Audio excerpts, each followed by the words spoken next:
Hola, bienvenidas. Hoy vamos a hablar sobre Camila Sosa Villada. Camila Sosa Villada es una escritora y actriz trans argentina. Nació en la provincia de Córdoba, en La Falda, en 1982 y durante su infancia fue saltando de localidad en localidad dentro de la provincia, estableciéndose por periodos cortos de tiempo en distintos lugares como Cruz del Eje, Los Sauces, Mina Clavero y Córdoba Capital. Para reponer algunos datos de su infancia, trajimos una cita de ella misma, así que vamos a leer y charlar un poquito. Empecé a travestirme a los 13 años en un pueblo de 5.000 habitantes. Sé muy bien lo que era ser travesti en un pueblo así hace 20 años. Era doblemente tremendo. Sin embargo, yo nunca fui un pibe, siempre fui travesti, porque antes de mis 13 años yo ya escribía como mujer. Es decir, cuando yo escribía en primera persona, lo hacía como mujer. Mi primer acto de transvestismo que cometí fue escribir. Primero queríamos aclarar que a lo largo de este capítulo vamos a usar el término travesti, simplemente porque es un término que ella utiliza Ujú, a lo largo de toda su obra, ya sea en su ficción como en su ensayo El viaje inútil, del que vamos a hablar ahora un poquito, para aclarar, digamos, los tantos. ujú. Sí, bueno, entonces en la cita lo que notábamos que es muy interesante para charlar es este tema de cómo ella propone crear tanto el cuerpo como la identidad a través de la escritura.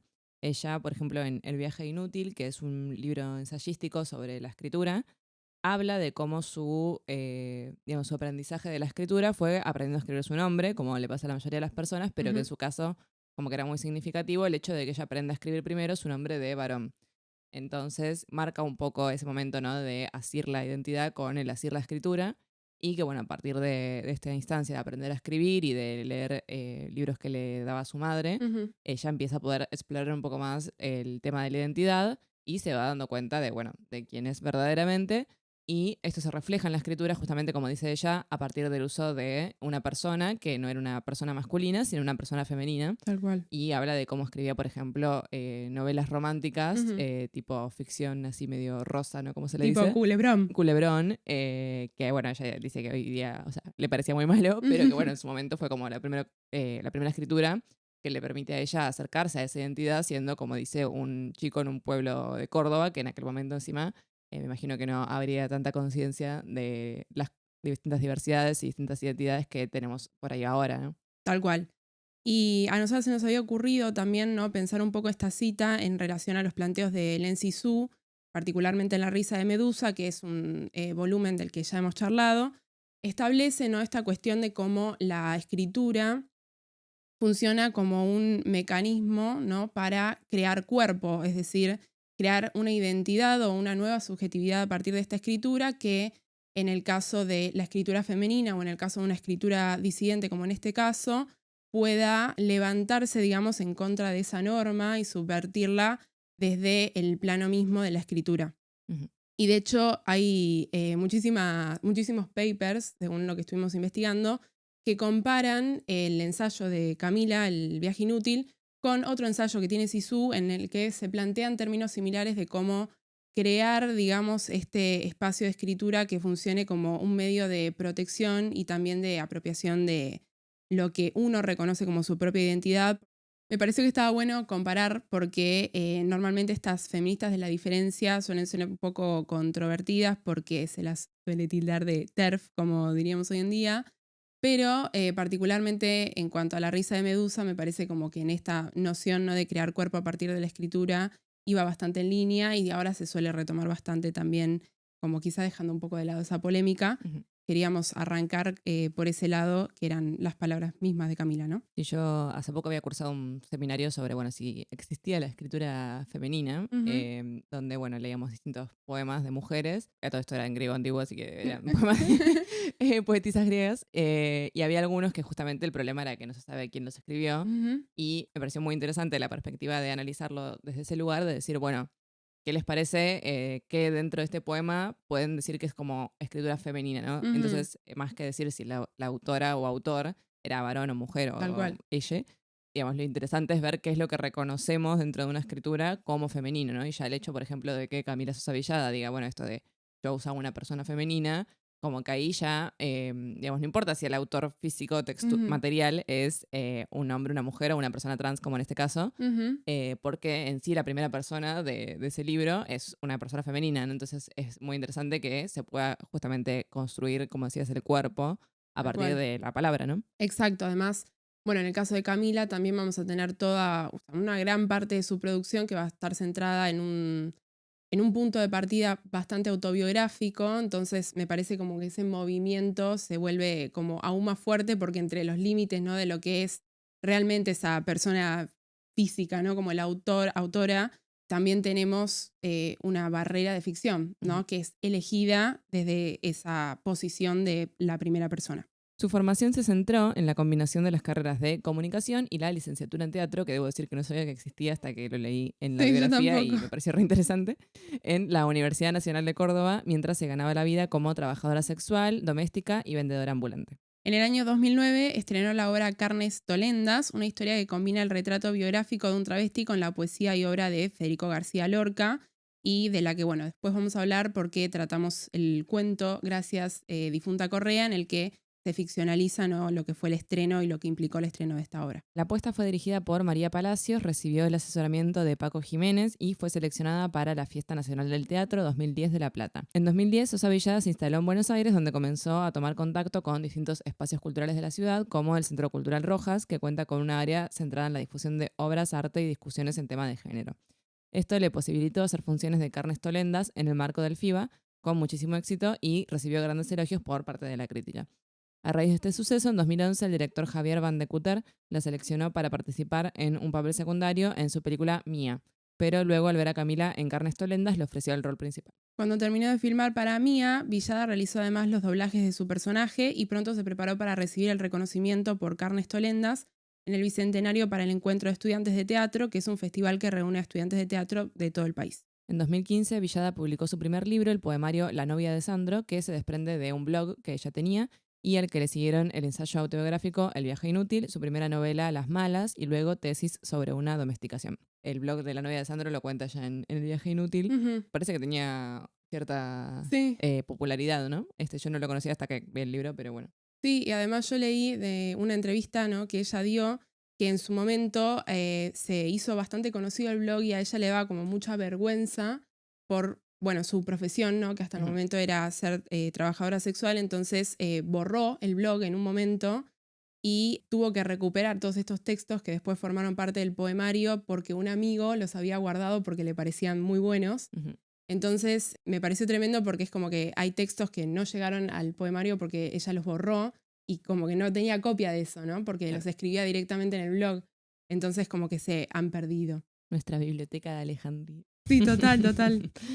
En 2022 se publicó su primer libro de cuentos, Soy una tonta por quererte, del cual vamos a estar hablando hoy en día. Su producción literaria y teatral la llevó a recibir importantes reconocimientos como el Premio Estímulo a la Mejor Actriz de Teatro de la Municipalidad de Córdoba, diversas menciones especiales como Mejor Actriz por el espectáculo de Carnes Tolendas, un reconocimiento a la labor teatral por el Poder Legislativo de la provincia de Córdoba, una distinción de honor de la Secretaría de los Derechos Humanos de la provincia de Córdoba y luego, por parte de su obra literaria, recibió un premio Sor Juana Inés de la Cruz por Las malas en el año 2020, un gran premio a la heroína Madame Figueroa de Francia en 2021, también por Las malas, y el premio Finestres de Narrativa por Las malas también en 2021. Así que, muy reconocida. Muy reconocida. Yo no sé cuál fue tu primer encuentro con ella, pero a mí me pasaba que un momento, me acuerdo de 2019, de ir a la facultad y ver a todo el mundo en el subte con un libro de Camila Sosa Villada.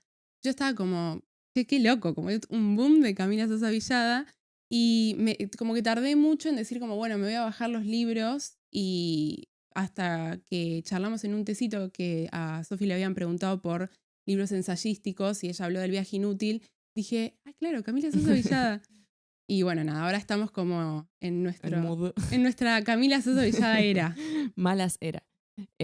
Sí, me llamó la atención esto que hubiera recibido tantos premios internacionalmente, sobre todo porque está buenísimo cuando ocurre con autoras contemporáneas, porque normalmente suele ser el caso de que tienen que morirse para que alguien las reconozca, ¿no? Entonces, nada, me parece que es muy bueno para la narrativa argentina, además en general, porque eso trae atracción, digamos, a otras cosas que se están escribiendo. Sí, total. Además, bueno, hace poco estábamos averiguando, porque si no saben, tenemos un club de lectura en el que actualmente estamos leyendo Las malas. No sé cuándo salga este capítulo por dónde vamos a andar, pero la novela fue traducida a muchísimos idiomas, incluso a... Y las traducciones igual son rarísimas. Sí, tremendo. The Girls from Parque Sarmiento. Sí. Y me pareció tremendo porque también, bueno, obviamente es como extrapolar una experiencia, ¿no? Por ahí muy propia de lo que es el mundo trans en Argentina a otros países donde seguro la situación es completamente distinta, Ujú. ya sea en términos de mejoras o de cuestiones peores, pero me pareció súper destacado y también muy lógico, ¿no? Porque que gane tantos premios y sea reconocida internacionalmente, tiene todo el sentido del mundo, Ujú. pero también me llamó la atención los títulos que le ponían. Bueno, en cuanto a la noción de transescritura, como decimos, bueno, el viaje inútil se lo nombra como transescritura, por Ujú. ejemplo. Podemos pensarlo como un relato autobiográfico que cruza distintas obras, medios y géneros literarios, teatro, poesía, ensayo y narrativa. En cada uno de ellos, la autora presenta episodios de su vida que, como espectadores y lectores, vamos armando y reconociendo. Sin embargo, no es que podemos decir que toda la obra de Camila Sosa Villada es simplemente autobiografía, porque en distintas entrevistas ella rechaza un poco como esto que ella considera por ahí un prejuicio, ¿no? De que como es travesti Ujú. tiene que simplemente escribir sobre lo que le sucedió, ¿no? En su experiencia, en su infancia y demás. Y trajimos una cita para reflejarlo. Cuando la gente insiste tanto en verlo como autobiográfico, yo lo que entiendo es que hay una pizca de transfobia detrás, que es la de no reconocer que una travesti puede inventar y puede mentir y puede jugar con el lenguaje a su antojo como se le dé la regalada gana. Yo inventé a esos personajes, inventé muchísimas situaciones del libro. Otras, por supuesto, me pasaron. Yo lo que veo es, no le vamos a permitir a ella que se llame escritora. Esto es una crónica de lo que ella vivió. Eso me molesta muchísimo, me siento agredida. Ujú. Bueno, la cita está extraída de una entrevista en la que ella habla sobre el éxito de las malas y cómo en cada entrevista que tenía o incluso en las lecturas que se hacen cuando se presentan libros y se leen pedacitos, le preguntaban como más sobre su vida y sobre qué partes de la novela estaban basadas en su vida que sobre cómo había sido, por ejemplo, el proceso de escritura. Ujú. Entonces, un poco, ¿no? Lo que intenta decir es que si bien obviamente uno siempre se puede basar en su propia experiencia e incluir sentimientos y recuerdos en una obra de ficción, no por eso deja de tener el mérito del trabajo de escritura, ¿no? Ujú. Y de que es una novela con una historia en sí. Sí, igual, cuando leí esto me llamó la atención Ujú. que ella lo asocie con esta cuestión de ser trans, Sí. que en realidad me parece que es algo que le pasa mucho a las escritoras mujeres en general, más Ujú. allá de si son trans o cis, y que de hecho, creo que lo conté, pero Phoebe Waller-Bridge, por ejemplo, la autora de Fleabag, Ujú. ella decía que cuando daba entrevistas todo el mundo también como que le preguntaba si le había pasado eso, si se le había muerto la amiga, si se le había muerto la madre, Ujú. como que sí o sí tenía que ser algo autobiográfico. Y la realidad es que a ella no le pasó nada de lo que pasa en Fleabag, o sea, tal vez se habrá inspirado según alguna secuencia o alguna Claro. escena, pero que no es su historia de vida, es Ujú. una ficción, y que no entendía como por qué todos insistían en que si ella había inventado algo tenía que ser autobiográfico.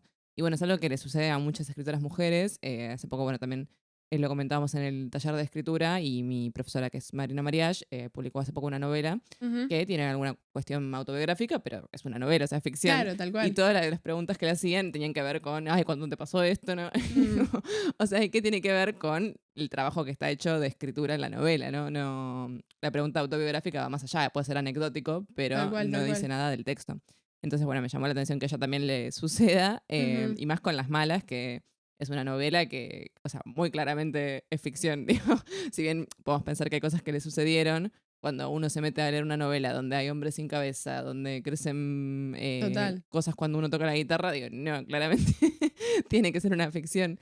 Así que, bueno, quiero saber qué opinan, si hay gente, si hay mujeres escritoras que les hayan hecho estas preguntas, o si hay escritores varones. Total, total. Entiendo, ¿no? Que hay algo que pasa cuando el relato es realista, igual las malas, yo, o sea, todavía no lo terminamos, ¿no? Pero no diría que es realista, así Ujú. como de entrada, pero a veces pasa, ¿no? Por ejemplo, pienso en Pechos y Huevos, ¿no? Como por ahí el texto realista, la crítica, ¿no? Como tiende a pensarlo como, bueno, ¿qué de todo esto está basado en tu vida? Porque no sé si a una escritora como, no sé, Cassandra Clare, ¿no? Que Ujú. crea todo este mundo de fantasía, se le hacen estas preguntas, ¿no? Ujú. Pero sí es verdad que pasa muy seguido y que genera un corrimiento de lo que es el mérito como escritora de cualquiera, y me parece como que por ahí no está tan bueno, ¿no? Ujú. Las obras de Camila entonces plasman una experiencia subjetiva, el surgimiento de una feminidad trans a través de distintos episodios que a grandes rasgos reflejan las historias de muchas travestis obligadas a pasar por situaciones de humillación, rechazo de la familia, vergüenza, violencia y también el tema de la prostitución, del cual charlaremos un poco. Sin embargo, en este plano, la escritura pareciera funcionar como un medio de protección frente a esta crueldad y marginación, y pensamos como que generaba, ¿no? Como decíamos al principio, esta vía de escape o posibilidad de crear algo nuevo a partir de la escritura, ¿no? Este cuerpo o esta identidad. Y a su vez las experiencias propias, como decíamos, están mediadas por una barrera que es la creación literaria, ya que ella asume en la escritura otros nombres u otras voces, utiliza mucho el humor y la ironía, dispone de una narrativa incómoda, ¿no? Es decir, quiere incomodar un poco al lector para correrlo del lugar común, tal vez, o de lo que está Ujú. acostumbrado. Inserta otros modos literarios que no se insertarían normalmente en un texto autográfico, como decíamos lo fantástico, el maravilloso o el realismo mágico. Ujú. Yo acá añado que para mí no existe la autobiografía, así que hay un término muy conocido que es el de autoficción, que tiene que ver con justamente la idea de mezclar elementos autobiográficos adrede, ¿no? Como hacerlo evidente, Ujú. y a eso sumarle una cuota de ficción, que es un juego que en la posmodernidad como que se empezó a hacer mucho por como un tema más de tal vez darse cuenta de que cualquier autobiografía o cualquier relato histórico en realidad es una ficción, ¿no? Que uno Obvio. construye. Entonces de esta manera se logra evidenciar aún más. Ujú. En este caso no diría que es autoficción los relatos de este volumen de cuentos, pero sí que juega un poco con esta cuestión de decir, bueno, esto que yo pongo acá, claramente si vos lo googleás, puedes reconocerlo como de que me pasó a mi autora Camila Sosa Villada, pero después el relato, digamos, no tenemos manera de chequearlo, entonces ahí Total. queda la ambigüedad esta de no saber si es ficción o si es algo que le pasó en realidad. Totalmente. En Soy una tonta por quererte, que es el libro del que vamos a hablar hoy, el volumen de cuentos, un poco lo que ella menciona en varias entrevistas es que intentó hacer como un corrimiento total, ¿no? Como, no para cerrarle la boca a la crítica y decir como, miren, yo puedo escribir total ficción y que no me digan nada, sino simplemente como una cuestión, ¿no? Que todos los escritores quieren llevar a cabo, que es seguir experimentando, ¿no? Su creación literaria. Entonces, tenemos quizá como una mayor diversidad de voces y esta cuestión de asunción de otros nombres. Por ejemplo, en el cuento que da nombre al volumen, tenemos una historia que nos aleja muchísimo de lo que nosotros reconoceríamos como una obra de Camila Sosa Villada. Es decir, tenemos la ubicación en Nueva York, Mm, personajes de 1940. 1940, bueno, vamos a tener a Billie Holiday ahí participando de la acción del cuento, entonces ahí sí tenemos un corrimiento muy grande de lo que es su escritura típica, ¿no? Ujú. El único que sí es indudablemente autobiográfico y del que vamos a charlar es el primero, que se llama Gracias, difunta Correa, y que contiene estos datos que mencionábamos al principio y que forman parte de su biografía, como el estreno de Carnes Tolendas. Así que bueno, veremos en este caso hasta qué punto no podemos reconocer cierto discurso de autobiografía o no y qué recursos hay en juego, ¿no? Este primer cuento, como les decíamos, es el único en el que encontramos quizá más elementos autobiográficos. Se centra en el pedido que los padres de Camila, vamos a llamarla entre comillas, hacen a la difunta Correa para que ella deje la prostitución y pueda encontrar un trabajo digno, entre comillas también, un tópico que, bueno, Camila Sosa Villada también retoma en su libro ensayístico El viaje inútil. Ujú. Y en este sentido, como les decíamos, incluye el estreno de Carnes Tolendas, que fue esta obra muy destacada en la carrera de Camila por todas las puertas que le abrió, ¿no? Porque después le permitió entrar en el mundo del espectáculo con esta película Mía, que fue muy importante, y que sería, ¿no?, el estreno de la obra como el cumplimiento de este pedido que realizan los padres. Para comenzar, si no saben quién es la difunta Correa, es una figura mítica y una leyenda de la región popular del norte argentino, luego extendida al resto del país, según la cual esta señora Deolinda, Correa estaba casada con Clemente Bustos, quien fue reclutado hacia mediados del siglo XIX para luchar en las guerras civiles de la zona de La Rioja. Esta pareja estaba en San Juan. De Olinda, que estaba angustiada por su marido y también porque quería huir de las manos de un comisario que continuamente la acosaba y la perseguía, decide cruzar el desierto con su hijo recién nacido en busca del marido. No obstante, es por cuestiones del clima del desierto y de que ella no estaba bien preparada para este viaje, llega un momento en el que ella se empieza a deshidratar, se queda sin agua, sin comida y, digamos, se desmaya y cae y muere. Y cuando la encuentran, al día siguiente, el hijo seguía vivo, y esto es lo que es, digamos, el milagro de la difunta Ujú. Correa, es que encuentran al hijo prendido a uno de sus pechos porque seguía amamantándose, a pesar de que ya estaba muerta, tenía todavía leche para alimentar al bebé. Tal cual. De allí, bueno, al conocerse la historia, muchos paisanos comenzaron a peregrinar hasta su tumba, que pronto se convirtió en un santuario. Y se le llevaban generalmente botellas de agua, ¿no? Ujú. El culto que fue creciendo con los años comenzó con, bueno, esta gente que llevaba botellas u ofrenda para que nunca le falte y siguió con la santificación popular. Y hoy en día se la considera una santa milagrera y en su santuario en San Juan hay una cruz en lo alto de un cerro, diversas capillas y distintos momentos del año en los que es muy popular que se le alcancen ofrendas.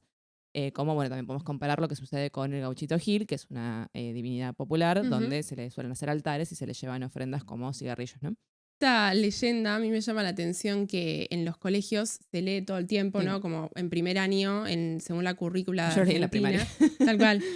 O bueno, en la primaria a veces también se suele tratar, ¿no? Como el tema de los mitos y las leyendas, y como esta es una leyenda tan importante Ujú. en nuestro país, siempre se retoma. Pero claro, las adaptaciones, ¿no? Para niños, por Son más ejemplo, tranquis. son más tranquis y no incluyen el tema de este comisario que la acosaba, Ujú, que es, bueno, si nosotros leemos como la leyenda completa, son varios meses, ¿no? Que Deolinda, como estaba sola, porque su marido ya se había ido y encima estaba criando a su hijo recién nacido, recibe constantemente el acoso de este comisario, que básicamente se le mete en la casa, ujú. y eso es algo que siempre queda afuera, ¿no? Como que no se le cuenta a los chicos, y como que los chicos siempre se quedan como sorprendidos de como qué enamorada estaba Diolinda, ¿no? Para ir a buscar a su marido, pero bueno, también Ujú. había otras razones de falta de protección, ¿no? Que ella tenía en su casa y que estaba sola. Como decía Sofi, también, al igual que otras divinidades populares como el Gauchito Gil, tenemos estos altares, ¿no? Que, o sea, además de la tumba oficial que está en Vallecito San Juan y a donde se le van a llevar como estas ofrendas quizá más grandes o pedidos como más elaborados, en distintas rutas a lo largo del país también hay pequeños altares a los que se les puede llevar una pequeña ofrenda, y los camioneros suelen como participar mucho, ¿no? De estos cultos Ujú. también del Gauchito Gil, por esta cuestión de cómo recibir quizá la Protección. protección, ¿no? De estas divinidades en el camino, ¿no? Que a veces es peligroso y bueno, que ellos tienen que estar muchas horas. Ahora, con el tema de la final de Boca, Sí. había mucha gente que conozco haciendo promesas y yo siempre Ah, pensaba en esto de las plegarias griegas, que son sí, doy para que te des, sí. y que siempre nuestra profesora decía, ¿y a la divinidad qué le importa? Sí, total, ¿qué les importa que gane Boca? Aparte, es un pacto bueno, unilateral, ¿no? Porque yo te digo, Obvio. bueno, listo, haceme esto porque yo te di, pero la divinidad nunca dijo ni sí ni no. ¿Cómo sabes vos si accede o no accede la divinidad? Y bueno, ahí Zeus bajaba y te decía. La figura de la difunta Correa se retoma en el cuento por parte de los padres, que son el punto de partida de la historia, y así comienza. A finales de noviembre del año 2008, Don Sosa y la Grace viajaron al santuario de la difunta Correa en Vallecito, a menos de 100 kilómetros de la ciudad de San Juan. Tenemos este punto de partida, ¿no? Del cuento que nos sitúa a estos padres devotos, Ujú. ¿no? Creyentes de esta santa milagrera que es la difunta Correa que les comentábamos, que se encaminan a pedirle algo que en principio ellos no pudieron hacer, ¿no? Ujú. Proteger a su hija o acompañarla para que tenga lo que ellos consideran un trabajo mejor. Me encantó la apertura, ¿no? Con esto, porque como que arranca con la descripción de una pareja y vos no sabés a dónde va a llevar y después, bueno, Exacto. te vas dando cuenta de que es una narración sobre la vida de Camila. Ujú. Pero bueno, en principio como que decís, ah, es una pareja que está en un road trip y les va a pasar algo, como van a chocar o algo Sí, así. sí, sí, sí, también. Yo tardé un montón cuando empezó, digamos, empieza el volumen de cuentos en darme cuenta que Sosa, digamos, era por Claro, Sosa Sosa, Villada, Don ¿no? Sosa. Entonces, como, claro, Don Sosa es el padre de Camila, pero yo también como que desconectada completamente, tardé hasta que, bueno, después vamos a ver, ¿no? Que la narradora toma la primera persona, Ujú. pero es verdad. Entonces van y ellos le van a pedir que consiga un buen trabajo, difuntita Correa, que deje lo malo que está haciendo ahora y que su vida cambie. Y esto, bueno, obviamente nos da la pauta de esta falta de comprensión que hay entre una parte y la otra, entre Ujú. la hija y los padres, sobre todo en cuanto al tema de por qué ella elige la prostitución, ¿no? Y es como donde aparece esta incomprensión. Tal cual. Sí, y también nos lleva a pensar un poco, ¿no? Como si ellos están yendo, ¿no? A hacer este pedido porque no pudieron aceptarla en su momento, si que ella tenga un trabajo mejor sería motivo suficiente para que ahora sí la acepten, ¿no? Ujú, Como si siempre faltase algo para lograr, digamos, esa aceptación. ujú. Como, ¿por qué no podía estar la aceptación en el momento previo a que ella se tenga que ir de su casa, por ejemplo, porque no había recibido, digamos, la aceptación de su familia? Y a lo largo del cuento, entonces, como decíamos, va a ir intercalando este recorrido que hacen los padres hacia el santuario de la difunta un recuerdo de esta leyenda, o sea, esto que reponíamos la historia de Olinda, y lo que sería, como mencionamos, el cumplimiento del milagro, que en realidad, bueno, podríamos discutir si es el milagro de Ujú, la difunta Correa o si se lo adjudicamos al mérito artístico de Camila. tal cual. Y bueno, la reacción final de los padres cuando ven que ha logrado este éxito y cambiar de vida como ellos habían pedido. La historia, entonces, como mencionábamos al principio, funciona como una especie de nexo con su producción anterior porque viene bastante en línea con el tipo de discurso que tenemos en Las Malas, con esta, digamos, con este estilo de retomar quizá elementos que forman realmente parte de la experiencia de Camila, pero con esta barrera, ¿no?, de la ficción, con distintos recursos que nos ubican en un plano de creación literaria y no simplemente crónica, ¿no?, como Ujú, ella mencionaba. A medida que avanza el relato, se narra la realidad cruda que enfrenta la autora para lograr presentar su primera obra de teatro con un tono bastante irónico por momentos, porque ella declara, ¿no?, cuáles fueron estos pasos y también cuáles fueron las cosas que tuvo que sufrir para lograr llegar a esta puesta en escena ujú. y qué es lo que iba pasando en el durante, ¿no? Porque no es que era todo color de rosas, voy, ensayo y la paso bárbaro, sino que en el medio seguía trabajando como prostituta, entonces había obviamente conflictos que forman parte de esa profesión, ¿no? En este sentido, podríamos poner el foco en el cuerpo, justamente porque un cuerpo que se politiza y que se utiliza y que parte de una situación marginada y precaria. Pero podemos preguntarnos en qué medida esta situación es elegida, ¿no?, por la narradora o si se ve forzada a llevar esta prostitución, ¿no? Dice la cita: ¿en qué trabajaba su hija travesti? Era prostituta, por supuesto. Ellos no lo sabían, pero en el invierno de ese año, 2 clientes habían desmayado a su hija, asfixiándola y le habían robado todas las posesiones de su pobreza. Esto de las posesiones de su pobreza me pareció fantástico. Tremendo. O sea, lo poco que tenía se lo robaron, quiere decir, Ujú. ¿no? Pero ella tiene este estilo de contar las cosas. Y esta cuestión de que, bueno, los padres sí saben que es prostituta, pero no pueden saber qué tan mal le va, ¿no? O qué tan mal la está pasando, porque ahí, bueno, no sé cuáles serían las consecuencias, pero evidentemente se armaría algún quilombo para Camila.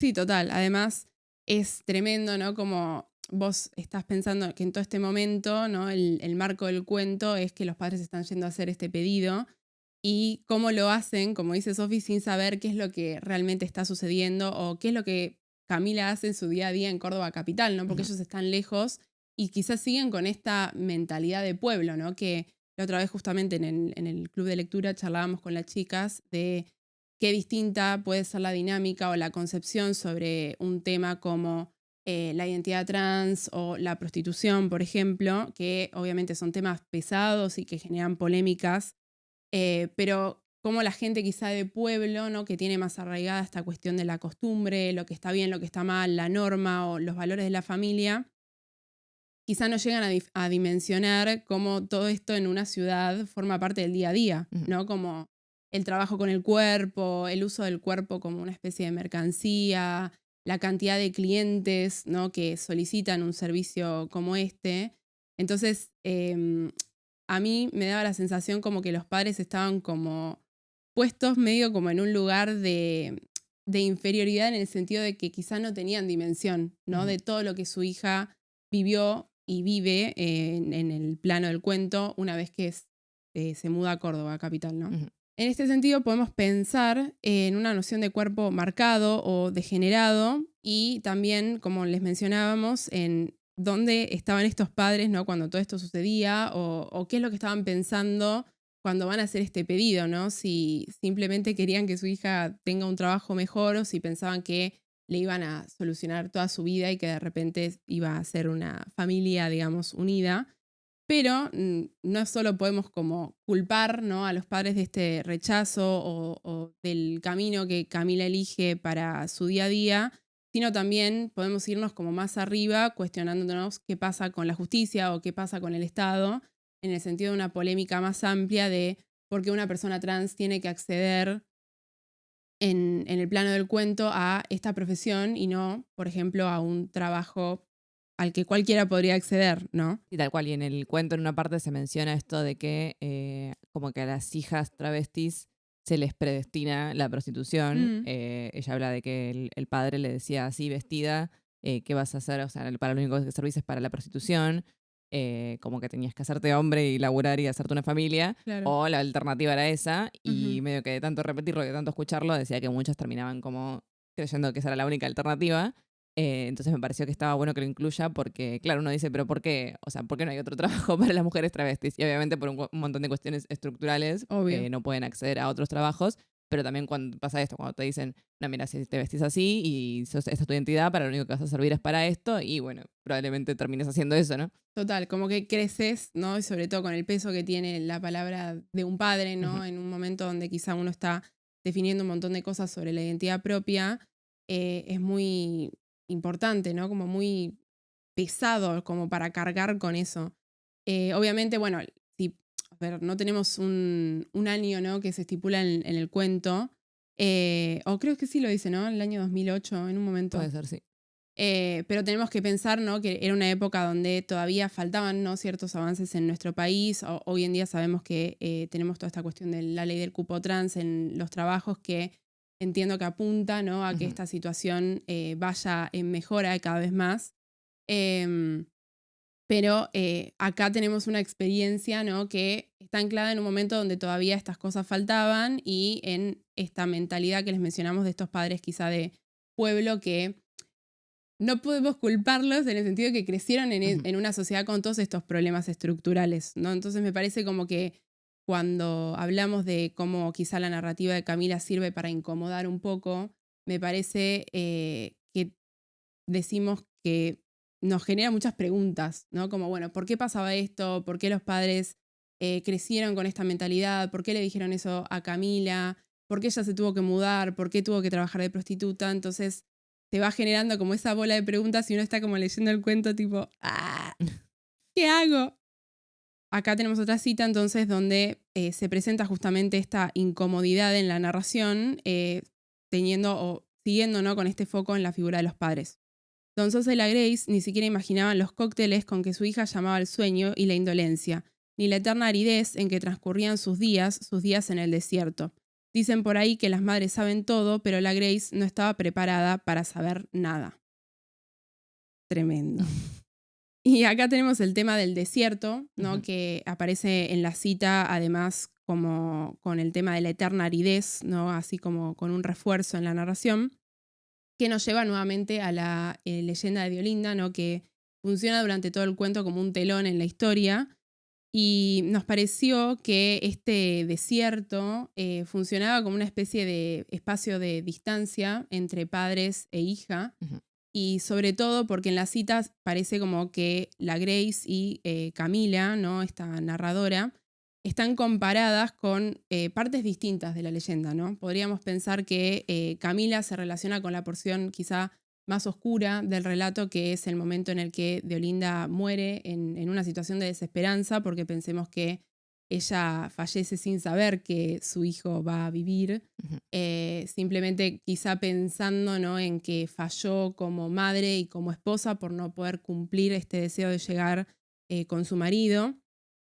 Y muere en un espacio de muchísima vulnerabilidad, ¿no? En este desierto donde, si lo pensamos, bueno, yo nunca fui en un desierto en realidad, pero siempre lo pienso como un espacio de no solo muchísimo calor, sino con todo este espacio alrededor donde vos pensás, Ujú. ¿quién me va a encontrar acá, no? Y por otro lado, la Grace quizás se relaciona con un lugar materno que falló, ¿no? Como si pensamos que a pesar de de este fallo, ¿no? De Diolinda, su hijo sobrevivió, ¿no? Como su deseo como madre sobrevivió con este hijo y este cumplimiento, digamos, del milagro. Es como si la Grace hubiese podido salir de ese desierto por su cuenta sin fijarse si su hija estaba bien o no, ¿no? Ujú. Porque de alguna manera Camila tuvo que irse y partió lejos y ella no está al tanto de qué fue lo que le pasó, no está al tanto de todos los dolores que pasa día a día, ¿no? Ujú. Y también la idea de si pensamos en Camila como la difunta, quién la persigue, ¿no? Porque en Ujú. la leyenda original es el comisario, entonces acá, bueno, que es la ley paterna, ¿no? Este mandato del padre Total. de tenés que hacerte varón, que me parece que es muy interesante porque también habla de la situación de acoso y de desamparo, Ujú. y esto de que decías que el comisario se le mete en la casa, ¿no? Como que no la deja en paz. bueno, también es lo mismo no tener al padre en la casa todo el tiempo diciéndole que tiene que ser de una determinada manera. Ujú, Y bueno, como la huida a Córdoba es un poco eso, pero tal vez como que nunca termina de huir, porque después, ujú. bueno, entregarse a esto, a la prostitución y vivir en unas condiciones bastante malas, como vamos a leer ahora, como que sigue siendo esa misma lucha, ¿no? Esto que dice ella del desierto, como que nunca se termina. Es importante además que el cuento haga como una especie de pausa, ¿no? En lo que es la vida de esta familia separada, pero digamos familia en fin, para reponer, ¿no? Toda la leyenda. Eso me pareció que estaba muy bueno porque normalmente tenemos leyendas o mitos que funcionan como hipotextos, ¿no? Ujú. De un hipertexto, digamos, que se está trabajando donde uno tiene que contar, ¿no? Quizá con cierto conocimiento para entender en términos de qué se está haciendo esa comparación o en términos de qué se está retomando a tal personaje. Pero en este caso es como que literalmente la narración se suspende para reponer toda esta leyenda con una narración muy poética, ¿no? De parte de Camila, que eso viene siempre de la mano de su narrativa. Ujú, Y me parece que también estaba muy bueno pensando en un lector que quizá no forma parte del culto popular que se maneja en Argentina, por ejemplo, ¿no? ujú. Bueno, y acá trajimos una cita acerca de los padres, donde dice, habían llorado juntos con Don Sosa porque la impotencia los dejaba en medio del desierto, pidiéndole a una santa que hiciera un trabajo que ellos no podían hacer. Y ahí se retoma de nuevo la imagen del desierto, Ujú, pero ahora los padres, ¿no? Son los que están en medio de este desierto de no saber qué está pasando con la hija. ujú, Y esto de que le piden, bueno, a la santa que haga lo que ellos no pueden, pero que en cierta medida es como, ¿qué es lo que no pueden hacer? No claro. pueden hablar con ella, no pueden como salvar esa distancia, Ujú, porque, digamos, materialmente, físicamente, podrían tranquilamente ir hasta la ciudad de Córdoba a buscarla y, no sé, llevársela a otro lugar o tratar de ayudarla. Y sin embargo, es evidentemente algo mucho más, más trascendental y más profundo que ujú. simplemente una ayuda tal vez económica, ¿no? Tal cual, sí, como que uno lee la cita, ¿no? Y quizá le genera como, justamente como dice, esta impotencia de decir como, bueno, pero no sé, mándale Plata. plata Sí. y ya está, pero en cómo se plantea, ¿no? Lo que implica para estos padres hacer el viaje a Vallecito para hacer el pedido a la difunta Correa, a la imagen de ella que hay ahí, se vive como una experiencia muchísimo más mística, ¿no? Ujú, Como que lo que se busca no es solo un pedido de trabajo, que eso quizás sería el pedido concreto, sino algo que va más allá y que quizá implicaría el poder reconectar con esa hija o la decisión de reconectar con esa hija que quizá fue algo que en su momento no se consideró como una posibilidad porque se la dejó partir por su cuenta y sin ningún tipo de ujú, ayuda o apoyo. Em, y está bueno que no sepamos en el comienzo del cuento, salvo que quizá querramos reponerlo simplemente por la biografía de la autora, en qué términos estaban padres e hija una vez que, o sea, en el paso previo a que ella estrene Carnes Tolendas, ¿no? Si ujú. había comunicación o si no había ningún Claro. tipo de comunicación y simplemente la, el deseo de los padres surge como medio de la nada o de la desesperación de querer retomar este vínculo, ¿no? Ujú, Bueno, en este sentido, podemos pensar que ninguno de los miembros de esta unidad familiar, que decimos está un poco desmembrada en esta instancia de la historia, fue capaz de llevar adelante el rol que la otra parte esperaba, ¿no? Porque Camila quizá no se convirtió para esos padres en lo que ellos querían por esta cuestión del padre, ¿no? Que marca una ley bastante tajante en cuanto a lo que va a pasar si elige esa identidad y y qué pasaría si se queda con su identidad de nacimiento. Y esos padres, al mismo tiempo, tampoco pudieron lograr estar ahí para su hija y tienen que dejar en manos de un milagro la posibilidad de corregir lo que ellos piensan que tiene que suceder, ¿no? ujú. Bueno, luego tenemos entonces la cuestión de la creencia. Aparece este rezo y el pedido ante la impotencia o sentimiento de pérdida. Que podemos pensar si es una forma de consuelo para ellos mismos, porque bueno, ellos no saben de nuevo si va a funcionar o no el pedido, Ujú. pero al mismo tiempo podríamos pensarlo como una posibilidad de acción, ¿no? Tal cual. Pensar que, bueno, o sea, al fin y al cabo, si bien es muy simple pensar, ¿no? Que los padres lo único que están haciendo es ir a establecer un pedido a una figura santa, también es un paso, ¿no? Como mejor eso que Ujú, nada, ¿no? En ese sentido. Y en el momento en el que los padres hacen el pedido a la figura de la difunta Correa, el cuento dice que el viento sonda, que es un viento del norte muy típico, ¿no? Un viento muy árido y pesado, viaja, ¿no? Desde la tumba de Deolinda hasta Córdoba capital, que es el lugar donde está establecida Camila, es su lugar de trabajo. Y 3 meses después tenemos el estreno de Carnes Tolendas. Entonces, me pareció que estaba bueno, ¿no? Como este recurso de incluir al viento, ¿no? Como una especie de mensajero del cumplimiento de este milagro, porque incluso inaugura, ¿no? La posibilidad de que dentro de una historia que venía tan arraigada a los datos biográficos de la autora, pensemos como en una inserción un poco maravillosa, ¿no? En el relato, porque nos podemos creer tranquilamente que es ese viento que lleva, ¿no? O sea, que es Deolinda realmente la que genera la posibilidad de este cambio en la vida de Camila, pero bueno, obviamente no podemos dejar de lado de que la obra, como decíamos al comienzo, parte del mérito artístico de ella y de la oportunidad que tuvo de la mano de su amiga María de llevarla a cabo, ¿no? Y yo pensaba en las teorías que se suelen decir para leer la Ilíada, por ejemplo, de Ujú. la doble motivación, que es la teoría de que hay veces donde la voluntad humana y la voluntad divina coinciden. Pocas Entonces, veces. entonces si vos sacás la Claro, acción divina del relato, como que la historia funciona igual, porque total. pasaría lo mismo porque hay una acción humana, pero como que simultáneamente la divinidad también lo dispone. Entonces, bueno, en realidad, ¿quién fue el que generó esa acción, no? Y esto del viento me pareció que estaba muy bueno porque también retomaba esta idea de decir, bueno, o sea, Camila ya lo estaba haciendo la obra, o sea, ya estaba gestionando este proyecto, Ujú. con lo cual no fue el pedido, pero al mismo tiempo, tal vez si no hubieran hecho el pedido, no hubieran tenido el éxito que tuvo y no sé, no sabemos, ¿no?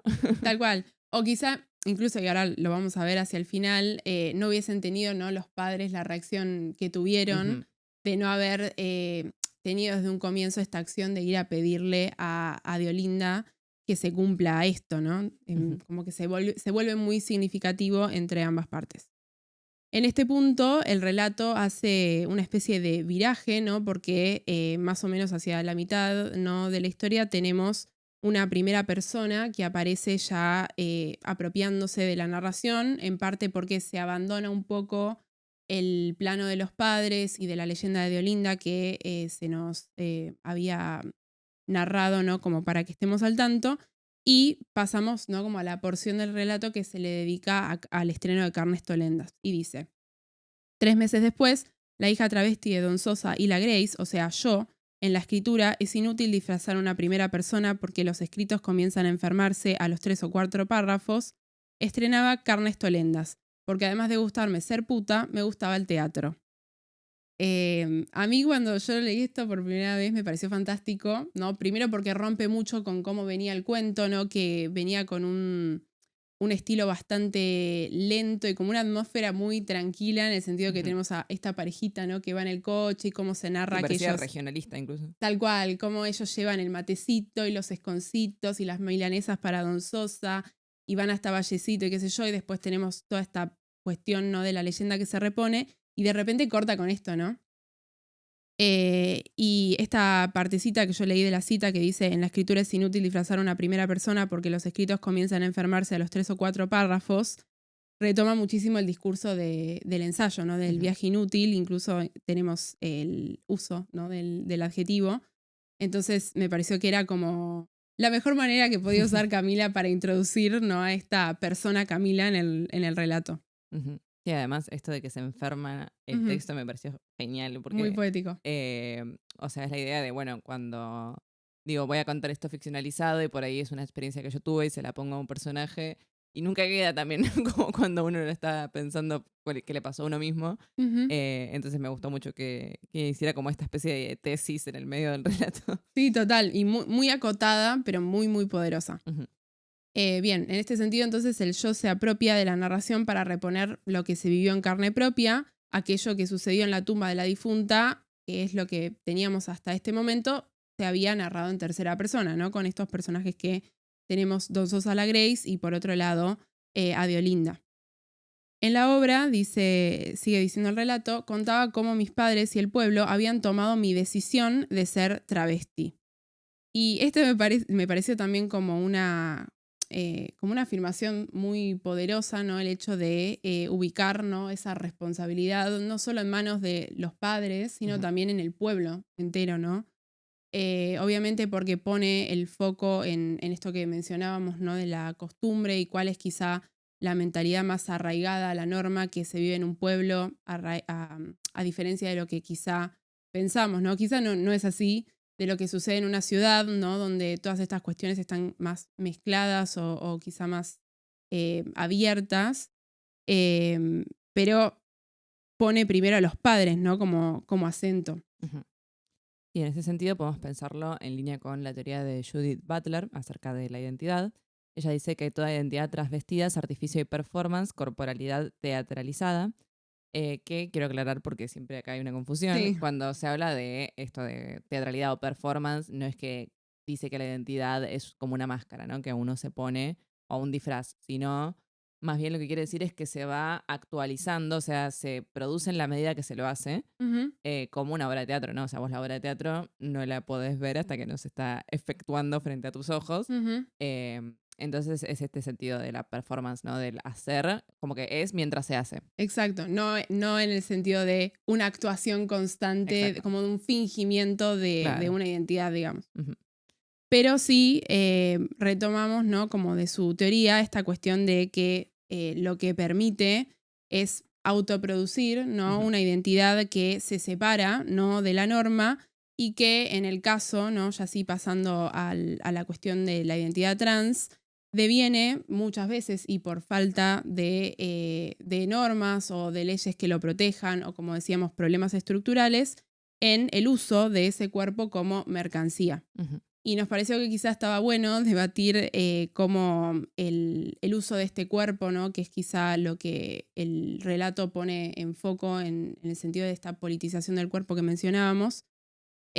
Camila pasa, ¿no? De la prostitución, de ese uso del cuerpo para ganar dinero, a el uso de su cuerpo para presentar una obra artística, ujú, ¿no? Es decir, el cuerpo como centro de, primero, su rédito económico, ¿no? Porque luego vamos a tener el recuento de cómo la obra se va haciendo cada vez más exitosa y ella puede ganar muchísimo dinero a partir de que, no sé, al principio pensaban que iban a hacer 3 obras, 3 funciones y no iba a ir nadie, y después de repente pensemos que la obra se presentó en Buenos Aires. Entonces fue un salto muy importante y le permitió también conseguir de vuelta muchas cosas que había perdido porque, por ejemplo, se las habían robado, como ujú, se había narrado en un comienzo. ¿Y qué pasa, ¿no? Con este uso del cuerpo y por qué uno, en lo que uno considera el discurso social más hegemónico, se considera más digno que otro, ¿no? ujú, Como son usos del cuerpo distintos, pero los dos generan para la persona un rédito económico, pero uno está aceptado y el otro no. ujú. Entonces, en ese sentido también incomoda mucho la narración, ¿no? Sí. Sí, de hecho, en distintas épocas, por ejemplo, en Francia 1700, Sí. ¿no? Se consideraba que las actrices eran igual que las prostitutas, ¿no? Era como lo Ujú, mismo. Y creo que hay algo ahí de, bueno, de si vendes tu cuerpo, justamente, como que te diferencia de alguien que lo usa para un trabajo sexual.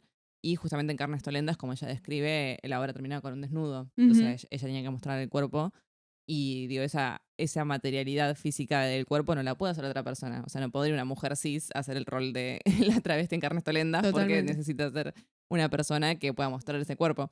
Ujú. Entonces, bueno, nada, me parece que genera mucha polémica, pero que, Sí. que es como ella lo plantea como algo bastante continuo, ¿no? Total, que también le permite reapropiarse, ¿no? De esa identidad antinormativa que se eligió y que quizás elige de la misma manera que en su momento se había elegido la prostitución, por el motivo que sea, ya sea por Necesidad o... necesidad, deseo propio, mandato, digamos, no vamos a poner a analizar Ujú, psicoanalíticamente a nadie en este podcast, pero también el teatro no surge como una necesidad de hacer uso de ese cuerpo en otro plano, y que ese uso implique también una aceptación propia de lo que se considera el cuerpo propio y el cuerpo elegido. ujú, Y en otro punto, ¿no? Carnes Tolendas se sitúa en el relato como una posibilidad de reencuentro, ya que a partir del estreno se unen los espacios que el cuento había mantenido hasta este momento separados por esta por este desierto, ¿no? que mencionábamos, que es obviamente el plano de los padres y el plano de Camila, porque bueno, finalmente los padres viajan para ver, no el estreno, pero sí una de las funciones bastante concurridas de la obra, ¿no?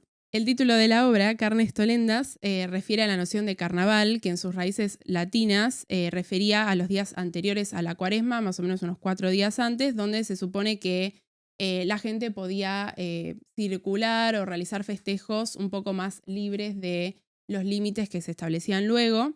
Y también pone el acento en la noción de carne, obviamente la noción de cuerpo, que da cuenta de un pasado, ¿no? De algo propio que está desde el momento del nacimiento. Y en el caso del travesti, ¿no? Que es el protagonista de esta obra, sería ese hombre, ¿no? Que, digamos, nació biológicamente y ya no es y no está, ¿no? En este sentido, está en línea, ¿no? Con el subtítulo de la obra, que es Retrato escénico de un travesti. Me parece que está muy bueno que en el subtítulo se incluya esta palabra de retrato, porque no se utiliza la palabra biografía o relato, sino retrato, que sería como una representación fiel, ¿no? Que nosotros podemos pensar cuando uno va a ver una obra de teatro, todo entra por la vista, ¿no? Y pensar en este retrato mismo, en esta escena final que menciona Sofi, que está compuesta por un desnudo, me parece como que iba muy bien con lo que era el objetivo de la obra, supuestamente. No la vimos, pero Ojalá bueno, ojalá vuelvan a hacerla. Sí, tal cual. Y bueno, como dice ella en el cuento, la obra mezcla experiencias de, bueno, su vida como travesti con distintos textos de Federico García Lorca, que dicho sea de paso, era homosexual. Entonces, bueno, la verdad es que me parece muy interesante el trabajo este de intentar mezclar, bueno, por un lado la biografía, pero por otro lado la experiencia trans travesti con textos tan canónicos, ¿no? Porque hoy en día Federico García Lorca es como medio, qué plomazo en la escuela te mandan a leer Federico García Lorca, la verdad es que a mí Pero me se encanta, sigue leyendo. pero bueno, hay gente que se queja. Sí. Entonces, bueno, es como un poco también desacralizar, ¿no? Eso que ya está tan canonizado y tan como arriba. A partir de, bueno, de meterle una vuelta propia. Tal cual. Y acá dice, bueno, sobre la obra, una travesti sabe de la soledad, como doña Rosita la soltera. Una travesti sabe de autoritarismo y falta de autoridad, como en la casa de Bernarda Alba. ¿Y no hay acaso travestis que añoran ser madres, como Yerma, y no viven pasiones desesperadas, como los amantes de boda de sangre? Las travestis que han sido fusiladas o asesinadas, como Federico García Lorca. Tal cual. En esta cita entonces se condensa, ¿no? De manera muy condensada, la comparación de los sufrimientos que padecen protagonistas de las obras más canónicas de Federico García Lorca con el mundo travesti, ¿no? Que está colmado de maldición, digamos, o desgracia, distintas experiencias precarias que en todas las experiencias quizá parecen ser una línea en común. Y bueno, se mencionan todos estos personajes que quizás sí, ¿no? Es el momento del relato en el que si uno no conoce, no está familiarizado con las obras de Lorca, se pierde qué tipo de valor, digamos, tienen estos personajes que se mencionan. Rosita la Soltera, por ejemplo, es la protagonista de Doña Rosita la Soltera o El lenguaje de las flores, que es una obra de 1935, en la que tenemos una mujer que se enamora de un muchacho que emigra a Argentina y ella le sigue mandando cartas todo el tiempo a este muchacho y el muchacho incluso le sigue un poco la corriente y le manda en un momento poderes para que ellos se casen, pero después ella se da cuenta que él se casó con otra y que simplemente un poco está jugando con ella, pero ella sigue enamorada, ¿no? Como en la espera de ese amado. Luego tenemos obviamente la referencia a La casa de Bernarda Alba, que asumo que todos han leído en el colegio, que es una obra de 1936 donde tenemos a Bernarda Alba, que es esta viuda y que vive con sus hijas, a quienes por un lado intenta controlar, ¿no? Como siguiendo con este mandato del padre, pero que le falta, ¿no? Cierta autoridad o que por momentos se le va de las manos. En el caso de Yerma tenemos una tragedia que es muy cruel. No sé si leíste Yerma, es tremenda. Dale. Es tremenda Yerma. Pero bueno, tenemos a una mujer, ¿no? Que por cuestiones de mandato social quiere y tiene que ser madre, pero no puede quedar embarazada y luego se da cuenta que es porque su marido es estéril. Entonces decide matarlo. Kawakami. Pero es tremendo porque al mismo tiempo, como matar al marido es la anulación de la posibilidad de ser madre, porque Claro. legalmente, digamos, ya sería una viuda y en esa época, bueno, no es que estaba aceptado, digamos, casarse con otro y formar una familia. Entonces es como la propia artista de su desgracia. Ujú. Y Bodas de Sangre es, bueno, esta historia tan famosa, ¿no? De esta boda campesina donde tenemos a personajes como la novia, el novio y a este Leonardo Félix, que es el verdadero amado de la novia y que, bueno, es la típica historia, ¿no? De amantes que no pueden conciliar su amor por el mandato familiar y terminan huyendo juntos, pero viviendo las consecuencias de Ujú. haber huido, ¿no? Creo que se Justamente. estaba haciendo ahora Bodas Se de estaba Sangre. haciendo, me parece, ¿no? Sí, Siempre quisiera ver Bodas de Sangre. sí. Creo que estaba en Teatro Apolo, puede ser, pero no me acuerdo. Vamos. Lo que notamos obviamente es que son todas tragedias, no estas que se mencionan. Es decir, que podemos inferir que tal vez el final del personaje no va a ser bueno por Ujú, una cuestión de decir, bueno, si está mencionando todo esto, nos está dando esta pista. ujú. Y al mismo tiempo aparecen todos estos personajes femeninos, ¿no? Que también es re interesante que Lorca se centrara tanto en un universo femenino. Sí. Él, bueno, siendo homosexual, tal vez como esto que decíamos, la escritura trans o el Ujú, devenir, como que le permitía ponerse tal vez alguna máscara. total. Y bueno, son personajes que también están excluidos de las normas sociales, ¿no? Como esto que mencionaba Brena al respecto de, bueno, si sos viuda, no te puedes volver a casar, la familia sin padre que está toda Ujú, reprimida, ¿no? Sexualmente, exacto. entre otras cosas. Y que al igual que Carnes Tolendas, la obra cuenta sobre sujetos oprimidos por distintas normativas sociales y que al poder contar su vida inauguran un espacio y un discurso disidente, porque subvierten a esta subjetividad hegemónica que viene marcada por la norma. Exacto. Pero bueno, tal cual como dice Sofi, todas estas obras, ¿no? De Lorca, la mayoría son tragedias y terminan bastante mal, ¿no? Ujú. Para estos personajes. Entonces podemos pensar que quizá Carnes Tolendas, si bien, bueno, nosotras no sabemos qué es lo que sucede en el final, pero sí tenemos esta escena final de desnudo que podemos pensarla como un enfrentamiento, ¿no? Quizá a esta norma y como una muestra de que, digamos, ante toda experiencia, esa es la identidad elegida. Entonces, quizá el final, ¿no? de este personaje travesti de Carnes Tolendas es más positivo, ¿no? Que No. en el caso de las tragedias, pero bueno, no la vimos, así que no sabemos. Por último, ¿no?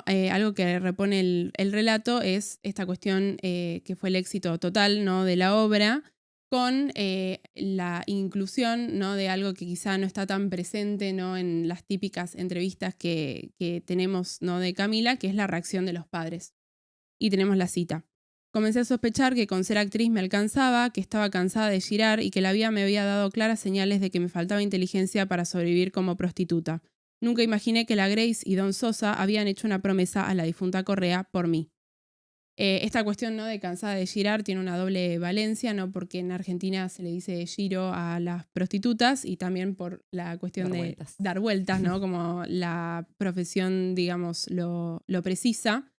Y sitúa esta cuestión del fracaso como prostituta, ¿no? Como si hubiese una especie de mandato, ¿no? De ese rubro. Incluso ella después dice que le falta tetas y le sobra melancolía, ¿no? Para llevar a cabo em, Ujú. esa profesión.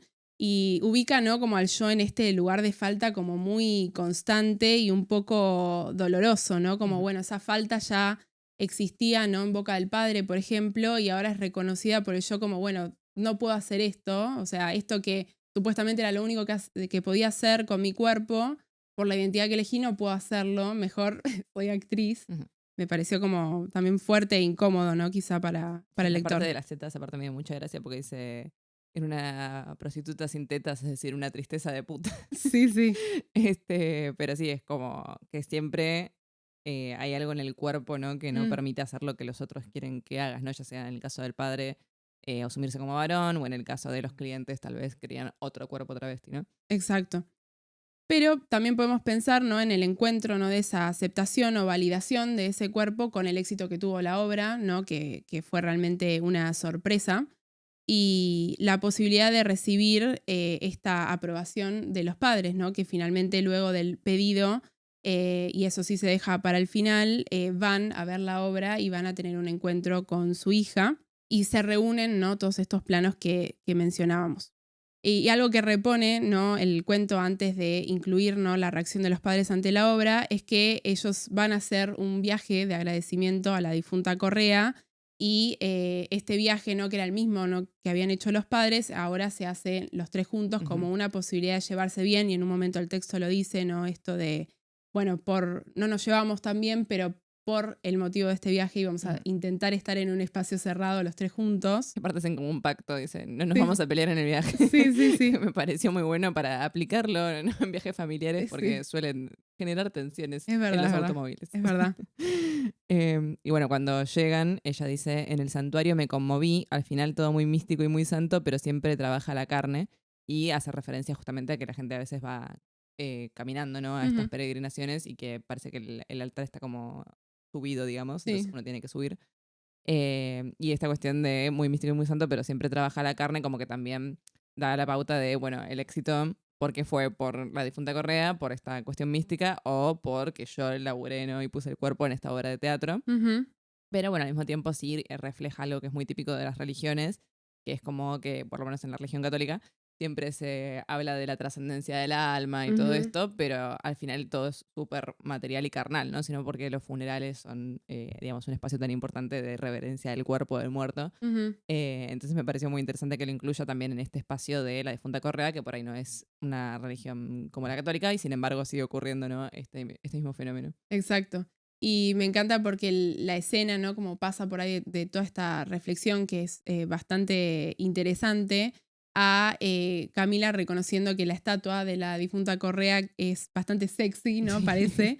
Y me parece como que va muy en línea, ¿no? Con este uso del humor que tenemos en ocasiones en la narración de Camila, y cómo choca, ¿no? Con la importancia que le daban los padres al viaje en el comienzo del relato, como un poco ella lo desacraliza, lo cual me parece que pone como todavía más el peso en el que lo que logró el verdadero milagro fue su propio mérito, ¿no? Todo este trabajo que ella había descrito en el cuento y que llegó a conformar la obra, ¿no? Bien, finalmente, ya sí tenemos la reacción de los padres ante el estreno de la obra. Se nos cuenta que la mamá va a ver la obra varias veces, pero el padre solamente una, y la única vez que va a verla le sangra la nariz durante toda la obra. Y nuevamente, ¿no? Retomamos esta cuestión de cómo todo se paga con el cuerpo, ¿no? Con esta carne. Y si pensamos, ¿no? Si el padre tuvo que pagar, ¿no? Con observar la obra y vivir todas estas reacciones en su cuerpo, los errores de su pasado, ¿no? Todo esto de no haber podido aceptar a su hija en su momento, de quizá bajarle un mandato que era demasiado pesado para una identidad que necesitaba protección y acompañamiento, y no ese tipo de trato, ¿no? Dice, había llorado durante toda la obra en silencio recibiendo esos cachetazos lorquianos. Nunca nadie le había hablado así sin ligarse una trompada, pero su hija travesti y prostituta, la razón de su promesa a la difunta, le estaba contando su versión del milagro. ¿Qué fue del hijo de la difunta Correa? Se lo encontraron las travestis del Parque Sarmiento. ¡Guau! Tremendo. Un final épico. El cachetazo lorquiano me encantó. Hay que ponerle así a un seminario de Puan. Sí. Yo andaba a cursar cachetazos lorquianos. Y esto, bueno, del final, donde menciona las travestis del Parque Sarmiento, obviamente es un guiño a las malas que comienza con que encuentran un bebé en el Parque Sarmiento. Pero también eso, ¿no? Como que siento que el cuento está tan centrado en la figura de la difunta, y al final recién viene la pregunta de qué fue del hijo, ¿no? Que es un poco lo que pasa todo el relato de, bueno, ¿qué fue de mi hija que es travesti y está en la ciudad de Córdoba? Exacto. Sí, en ese último párrafo, 2 párrafos en realidad, se sitúan como condensados, ¿no? Todos los temas que se venían tratando a lo largo del cuento, sobre todo porque desde el momento en el que el cuento corta para narrar la producción y representación de Carnes Tolendas, nos olvidamos un poco de la figura de la difunta, y en ese último final, ¿no? Con el viaje de la familia en agradecimiento a la difunta Correa y esta última cita, ¿no? Y guiño a las malas, se condensa todo y queda como muy orgánico.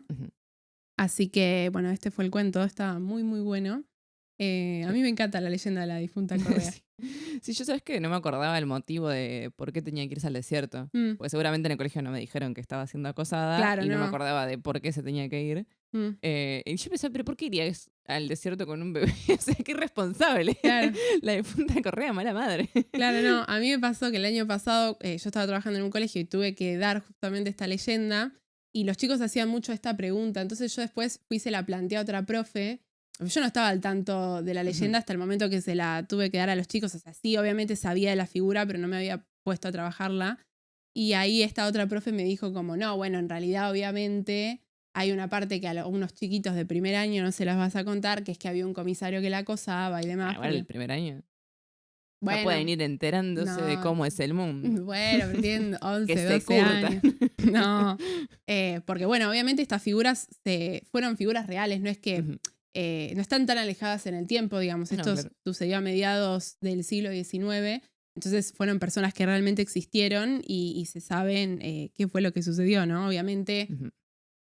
discusión aparte Sí, era un milagro. ¿No? si el milagro es real, pero bueno, la figura sirve como creencia popular y bueno, Y todo lo añado que... que hay una exposición en el Museo Sarmiento, no sé si sigue estando, pero Ah, la última vez que fui, este año estaba, de la difunta Correa del Gauchito Gil. mira, Y hay varias obras de arte, esculturas y tapices. no sabía. Está buena. Y datazo. Bueno, el siguiente cuento que seleccionamos es uno que se titula Soy una tonta por quererte, que es el que da título al volumen de cuentos, que se trata de dos chicas, travestis, María y Ava, o Eva, como le quieran decir, Ujú. que viven en Nueva York, en Harlem, y que, bueno, tienen, digamos, un encuentro un poco misterioso, o sea, trascendental, con Ujú. la cantante Billie Holiday, y a partir de allí entablan una amistad, ¿no? Y el relato es, bueno, cómo se va dando esta relación entre la narradora María y Billie Holiday. Exacto. En el inicio tenemos la descripción de la famosísima Billie Holiday y dice, era una belleza y ustedes dirán, ¿cómo una vieja puta, negra, alcohólica, sin dientes, ex convicta, heroinómana, rancia podría ser una belleza? Ah, diré yo, viejas putas de esa índole hemos conocido muchas. También ladies hermosas, claro, miles de mujeres así, pero nunca tan bellas como Billie. Y bueno, con Sofi decíamos, ¿no? Que al principio uno no tenemos manera, ¿no? De saber que Ujú. este cuento va a ser sobre Billie Holiday e incluso leemos Billie y no lo linkeamos, ¿no? Con ella, sobre todo por esta descripción, ¿no? Como tan cargada que nos Ujú. da la narradora. Tal cual. Y también pasa mucho esto de que, bueno, hoy en día a Billie Holiday la recordamos por su talento y su Ujú, voz, pero que en aquel momento, como figura pública, cuando ya estaba viva, tuvo sus muchas controversias, incluso llegando a estar presa por posesión de drogas. ujú, Y bueno, muchos sectores de la sociedad no la querían porque era, digamos, esta imagen que describe ella, ¿no? De la exacto. heroinómana, rancia, Ujú, que, bueno, por suerte hoy día se reivindicó bastante, pero me gusta cómo ingresa ya en el texto, ¿no? Con esta visión negativa, ¿no? Como si fuera claro, a vituperiarla o a defenderla, pero no sabemos todavía de qué lado está, pero dice, bueno, era hermosa, ¿no? exacto, exactamente. La narradora, nos enteramos luego, vio a Billie en sus peores momentos y aún así, como dice la cita, la considera la mujer más bella de todas Ujú. y comienza, ¿no? Este relato desde esta posición, ¿no? Del ustedes dirán, ¿no? Como marcando esta conciencia de que está armando un relato y de que este relato y digamos quizá la presencia, ¿no? De esta figura en boca de la narradora va a generar alguna reacción en el lector, ya sea positiva, digamos, o negativa. Ujú, tal cual. Pero sin embargo, como nos pasaba con el cuento anterior, es como que inicia con algo y se va a otra cosa por un rato y Ujú, nos olvidamos, ¿no? Entonces esta narradora empieza contando esto de que Billie era hermosa y después se pone a contar de su vida con Ava en Harlem, ujú, contando que, bueno, que ellas de día eran peluqueras y de noche se vestían de mujeres y solían salir por distintos lugares. ujú, Em, y bueno, en su vida ellas viven con Mama Mercy, que es como una señora, como se la describe como una especie de matriarca, ¿no? sí, Como la figura típica de las películas de la señora negra que ujú. te sirve un montón de comida. Que te Eh, cuida cuando estás sí. enfermo. Y bueno, ellas viven en esta pensión. Y lo que intriga mucho es que cuando uno va avanzando en la narración, el lenguaje uno dice, "Mm, acá hay algo raro". Ujú, Sobre todo si pensamos, bueno, esto que comentamos al principio de las lecturas más biográficas, de que todos los cuentos se suelen leer como algo que le pasó a Ujú. la autora Camila Sosa Villada. De pronto cuando empezamos a ver algunas palabras que no nos suenan, decimos, che, no, entonces esta no puede ser. Ujú. Y de repente se revela que la narradora era mexicana. Y entonces, bueno, ahí tiene más sentido que empiecen a aparecer estos términos como güerita, que le dicen a las extranjeras o a las chicas de piel blanca, joto, que es homosexual, o bueno, cuando dice que comen chilaquiles, digo, decís como, ¿qué está comiendo? Exacto. Además, María, ¿no? Que es la narradora, de alguna manera coprotagonista, ¿no? Junto con la figura que se retoma muchísimo después, que es la de Billie Holiday, narra, ¿no? Cómo fue toda su secuencia de mudarse a Nueva York y Ujú. cómo llegó a la pensión de Mamá Mercy. Entonces ahí sí tenemos ya el recuento, ¿no? De esta historia de vida y entendemos de dónde viene y a dónde llegó y qué es quizá lo que se propone, ¿no? Viviendo ahí en Harlem. Y la narradora vemos que no tiene como este rol de empoderamiento que muchas veces las narradoras de Camila Sosa Villada sí tienen, sino que siempre está como en una condición marginada porque es una mujer travestí en la década de los 40 Ujú. en Harlem, que Harlem, si no conocen, es un barrio donde particularmente suelen vivir personas negras y Ujú. algunos latinos, ¿no? Sí. Y además marca una diferencia entre sí misma y su amiga Eva, con la que vive en la pensión, que la describe como una chica blanca, alta y delgada, Ujú. y dice, una travesti así, con los ojos tan claros y la piel más blanca que la leche que tomábamos en el desayuno, tenía el cielo ganado en asunto de hombres. Claro. Sí, incluso narra varias secuencias, ¿no? En las que Ava logra llevarse a la cama, ¿no? Ujú, A estos hombres como medio Adonis, ujú. ¿no? Y que ella está como Escuchando. escuchando todo lo que sucede, obviamente sin formar parte de la acción, recordando, ¿no? Quizá esta diferencia, ¿no? Entre una y otra. Ujú. En cambio, la narradora se describe como una chaparra más bien gruesa de cintura y habla de su herencia india, lo que quizá nos hace pensar en rasgos no tan hegemónicamente arios, ¿no? Ujú. Quizá sobre todo en cuestión al vello y el tono de la piel, ¿no? Exacto.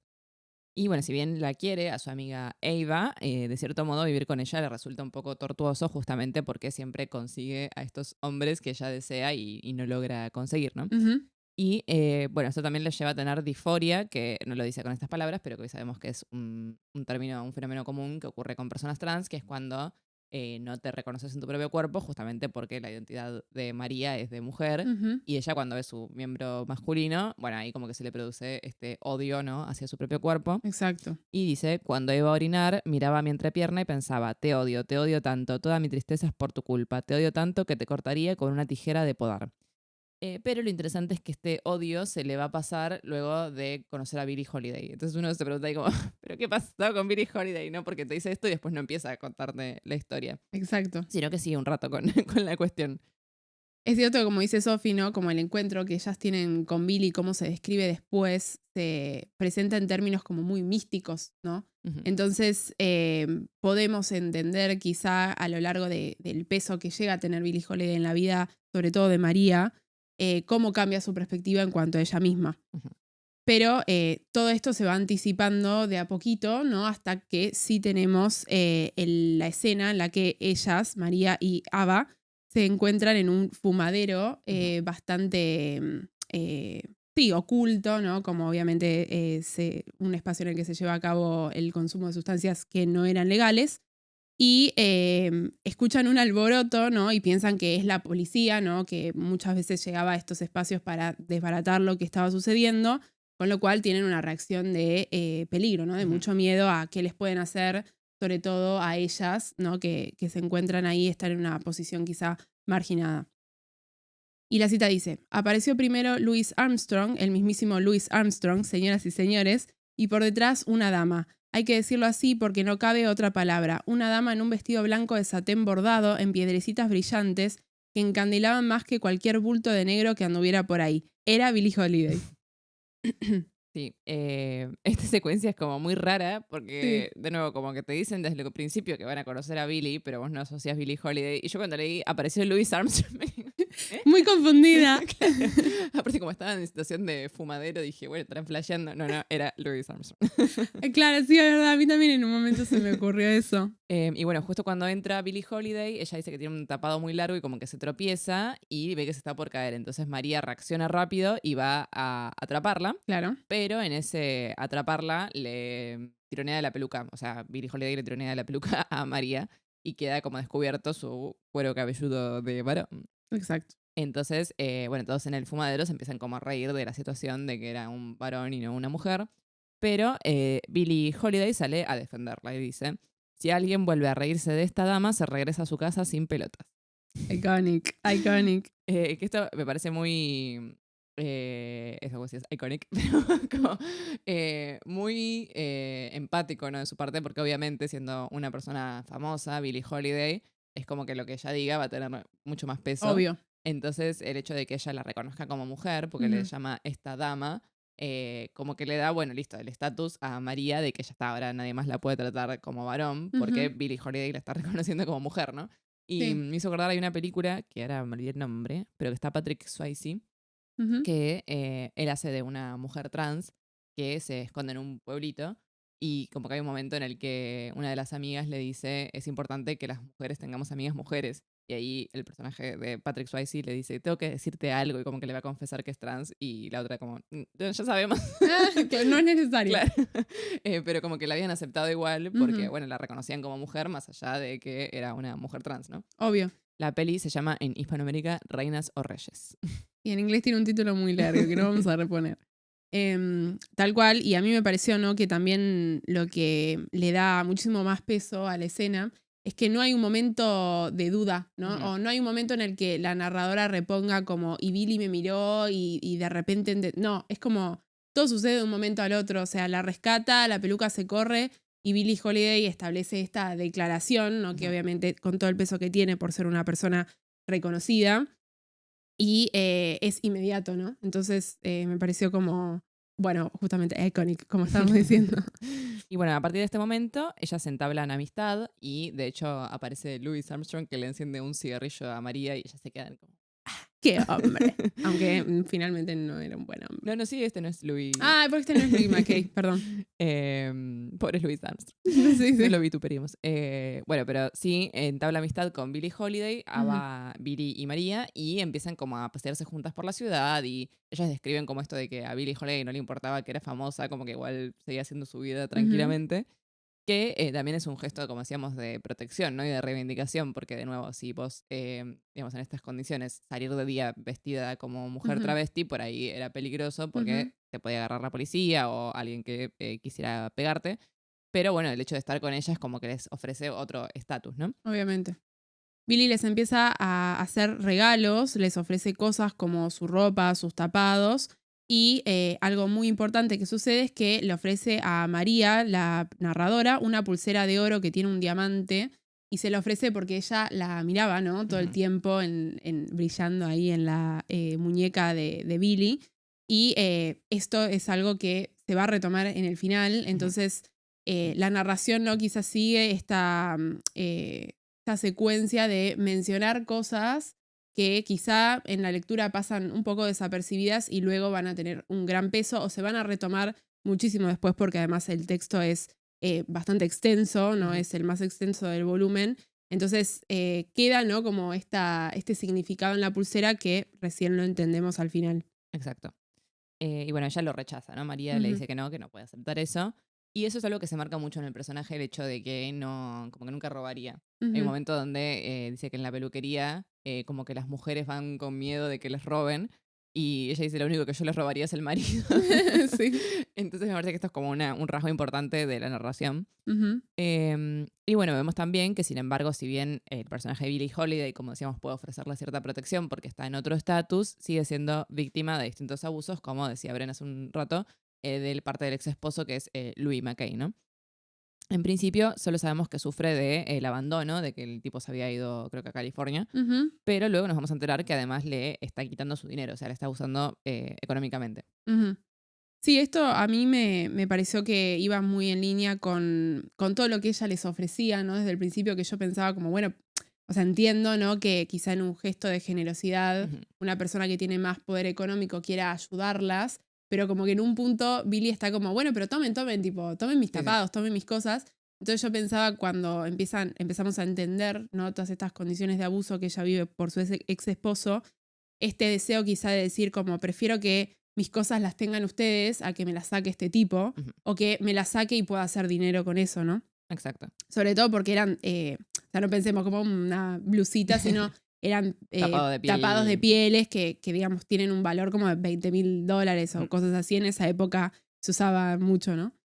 La historia real de abuso que ocurrió entre Billie Holiday y Louis McKay, en el cuento se dice que Holiday no podía actuar en teatros de Nueva York por haber estado presa y nosotros sabemos, ¿no?, que esto realmente sucedió, que McKay fue parte de la operación que llevó al arresto de Billie en 1947, antes de conocerla. Y una década después ellos se conocieron y se casaron sin que ella supiera que él había formado parte de eso. Me parece terrible. Es tremendo. Tremendo. Sí, sí, sí. Y después, o sea, ya a partir de más o menos 2 o 3 años de matrimonio, se empiezan a separar porque, bueno, además de esto, él era súper abusivo Ujú. físicamente, psicológicamente y, como decíamos, económicamente, ¿no? Este era el tema de, creo que en el cuento incluso se dice, ella debería ser millonaria si no fuera Sí. por los tipos, digamos, con los que está. Ay, Y este tremendo. Louis McKay, toda su vida hasta su muerte, fue, o sea, por papeles era el marido, entonces era como el apoderado, ¿no? De todas esas cosas. Me hace acordar a ese libro que, bueno, es tan famoso de Los 7 maridos de Evelyn Hugo. Ah, sí. No lo leí, así que no sé si. Bueno, pero digamos, como justo ella también tiene como una serie, bueno, justamente, ¿no? De Ujú. muchos maridos, ¿no? Que empieza a tener por una cuestión de conveniencia, ¿no? Como quedaba bien, digamos, en la alfombra roja, que ella vaya con tal o cual actor porque estaban participando en tal película, pero muchas terminan siendo relaciones muy abusivas que le sacan, o sea, no solo le drenan muchísima Ujú. energía, sino que también la destruyen económicamente, algo por lo que ella, digamos, había luchado mucho porque también venía de un barrio pobre y bueno, había tenido que migrar por su cuenta, alejarse de su familia, cambiar su nombre y demás. Entonces como que me, Ujú. me resultó bastante parecido. No creo que la autora se haya inspirado, pero digo como que es un Sí, caso, sí. ¿no? De que como también está basado en una época de, más o menos esta época, ¿no? Los 40 o los 50 en Sí, puede Estados ser que Unidos, haya por ahí leído la como, historia. claro, como sí, como que también las mujeres no tenían, ¿no?, el poder de hacer esta denuncia, por más de tener este estatus, Ujú. incluso ya sea porque eran actrices o cantantes famosas, decir como, ay, mi marido me está pegando, no Y era, claro, o sea, como, ¿quién te va a creer? O Ujú. sea, es Louis McKay, ¿me entendés? ¿Qué sé Claro. yo? Sí, de hecho, bueno, la vida de ella es muy trágica desde su infancia. Mm, De hecho, se tuvo que trabajar como prostituta junto con su madre en Harlem antes de ir presa y después cuando sale de la cárcel ahí es cuando comienza su carrera musical. claro, Entonces, bueno, uno dice como, tuvo que sufrir todo esto, finalmente tiene éxito para que venga este tarado que encima fue uno de los que hizo que fuera presa y, y tremendo. se lo saque todo. Y bueno, por eso también decíamos el tema de que en su momento por ahí había gente que es la más partidaria de Louis McKay que de Billie Claro, Holiday, ¿no? Pero bueno, hoy día que sabemos la historia y que conocemos su talento, también reivindicamos obvio. más a ella que otras figuras. Además, algo que el cuento marca es que el hecho de ser negra, ¿no?, la coloca en desventaja frente a otras celebridades de la época porque ella menciona, ¿no?, mientras estaba paseando con ella con María y con Ava muchas veces, que la policía la estaba buscando, ¿no? Ujú. Entonces como que un poco se arma una comunidad o situación de sororidad entre Billie Holiday y estas travestis que están o sea, que sienten tanta admiración, pero también tanto cariño por una figura que las valida en cierto sentido y les da también, obviamente, eh, esta protección por lo que significa, ¿no? Sí, y que lo interesante también es esta cuestión de la sororidad que raya en enamoramiento, ¿no? Que Mm, se juega esa ambigüedad todo el relato. Y que en un momento dicen como que nunca habían sentido un amor así por ningún hombre. Y que me parece que es como muy ilustrativo del tipo de personalidad, ¿no? Que sería Billie Holiday, sí, de como incluso deslumbrar a una persona que por ahí, como se describe, siempre andaban detrás de varones. Como este enamoramiento improbable, ¿no? total. Y bueno, Billy entonces las termina invitando a su show en el Teatro Onyx, que busqué y hay un póster muy lindo de Ah, promocionando de Billie Holiday. Y Ava y María van vestidas de varones para no tener problemas, dicen, porque bueno, podía llegar a pasar que alguien las increpe y que ujú. termine en un quilombo. Sí, o que llegue la policía, Ujú. digamos. Sí. Entonces, plantea también esta cuestión del doble travestismo, ¿no? Porque esto que mencionábamos acerca de la identidad, ¿no? Como decía Judith Butler, que se va actualizando Ujú, justamente cuando ellas se visten de varón, pero siguen siendo mujeres, ¿no? Es como que, bueno, ¿cuál es la capa que realmente importa, ¿no? En este ujú, contexto. Y como decíamos, el tema del enamoramiento, que está toda esta ambigüedad acerca de si es una relación más bien de amigas o de amantes, con ujú. Billie Holiday. En ese momento, cuando ellas la van a ver, están vestidas de varones, pero Billie Holiday les dedica una canción a 2 chicas, ¿no? Claro. Queda siempre como este rasgo ahí de doble travestismo, ¿no? Sí, a mí me pareció súper interesante porque justamente algo que plantea el cuento al principio es que ellas, digamos, asumían esta identidad masculina durante el día para llevar a cabo su trabajo en la peluquería, pero que siempre por la noche salían con su verdadera identidad, ¿no? Trasvestidas. Y en este caso es como la excepción, digamos, para por un lado, quizá no opacar el show de Billie en el sentido de que si se genera algún altercado, ellas puedan tener algún problema que distraiga o impida algo del show, pero también es llamativo, ¿no? En todo esto que se venía trabajando de la admiración que sienten y de lo que significa, ¿no? Para estas dos mujeres hacer ese gesto Ujú. por su amiga, ¿no? Como, bueno, qué están dejando de lado o qué están ocultando y cómo se presentan o qué sienten en el momento en el que Billie les dedica la canción a 2 chicas que en realidad no están ahí, pero sí están ahí, ¿no? Ujú. Porque son ellas. Sí.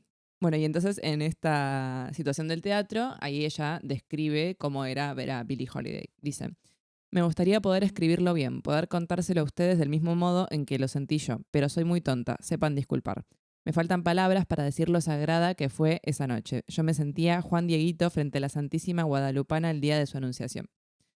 Esta referencia me encantó, porque, bueno, si no saben, la Virgen de Guadalupe es bueno, es una de las iteraciones de la Virgen. Vieron que Ujú. no es que son muchas vírgenes, sino que es siempre la misma que se aparece en distintas instancias. Claro. La Virgen de Guadalupe se apareció en México en el 1500 a Juan Diego Cuauhtlatotzin, Ahí perdón la va. pronunciación. Pero bueno, como se darán cuenta por el nombre y el apellido, era uno de estos casos donde se empezaban a asimilar la cultura americana con Ujú. la española, ¿no? Y él era un indígena chichimeca al que se le aparece la Virgen de Guadalupe y es una virgen que se representa con rasgos mestizos. O sea, en esa época piensen que era todo la Virgen blanca, Jesús Sí. blanco, ¿no? Y en ese momento se empiezan a hacer las primeras pinturas y esculturas donde por ahí tenían un rasgo más bien americano. Ujú. Y bueno, justamente es como que replica, ¿no? Tal cual la identidad de ellas dos, porque María es justamente una chica mexicana que, como decíamos, dice que tiene ascendencia indígena, y Billie Holiday era una mujer negra, pero que si le ven los rasgos, no, por ahí como que no son rasgos de negra como pensamos estereotípicamente, ¿no? Ujú. O sea, como que tiene una cara particular y además el tono de piel es bastante claro, o sea, sigue Sí. siendo negra, pero se le nota que es como un poco más clarita Sí. que otras personas. Entonces puede ser que sea también esta de los rasgos mestizos, ¿no? Ujú. Em, y representa muy bien esta cuestión de la divinidad, ¿no? De cómo era sentirse frente a una figura tan importante, tan grande como Billie Holiday, pero que al mismo tiempo es lo que siempre decimos de si se te aparece una divinidad, es porque vos sos digno de esa Exacto. aparición, ¿no? Tal Con cual. lo cual que Billie, por ejemplo, les dedique una canción a ellas implica como cierta elección de parte de la Ujú. divinidad en este caso.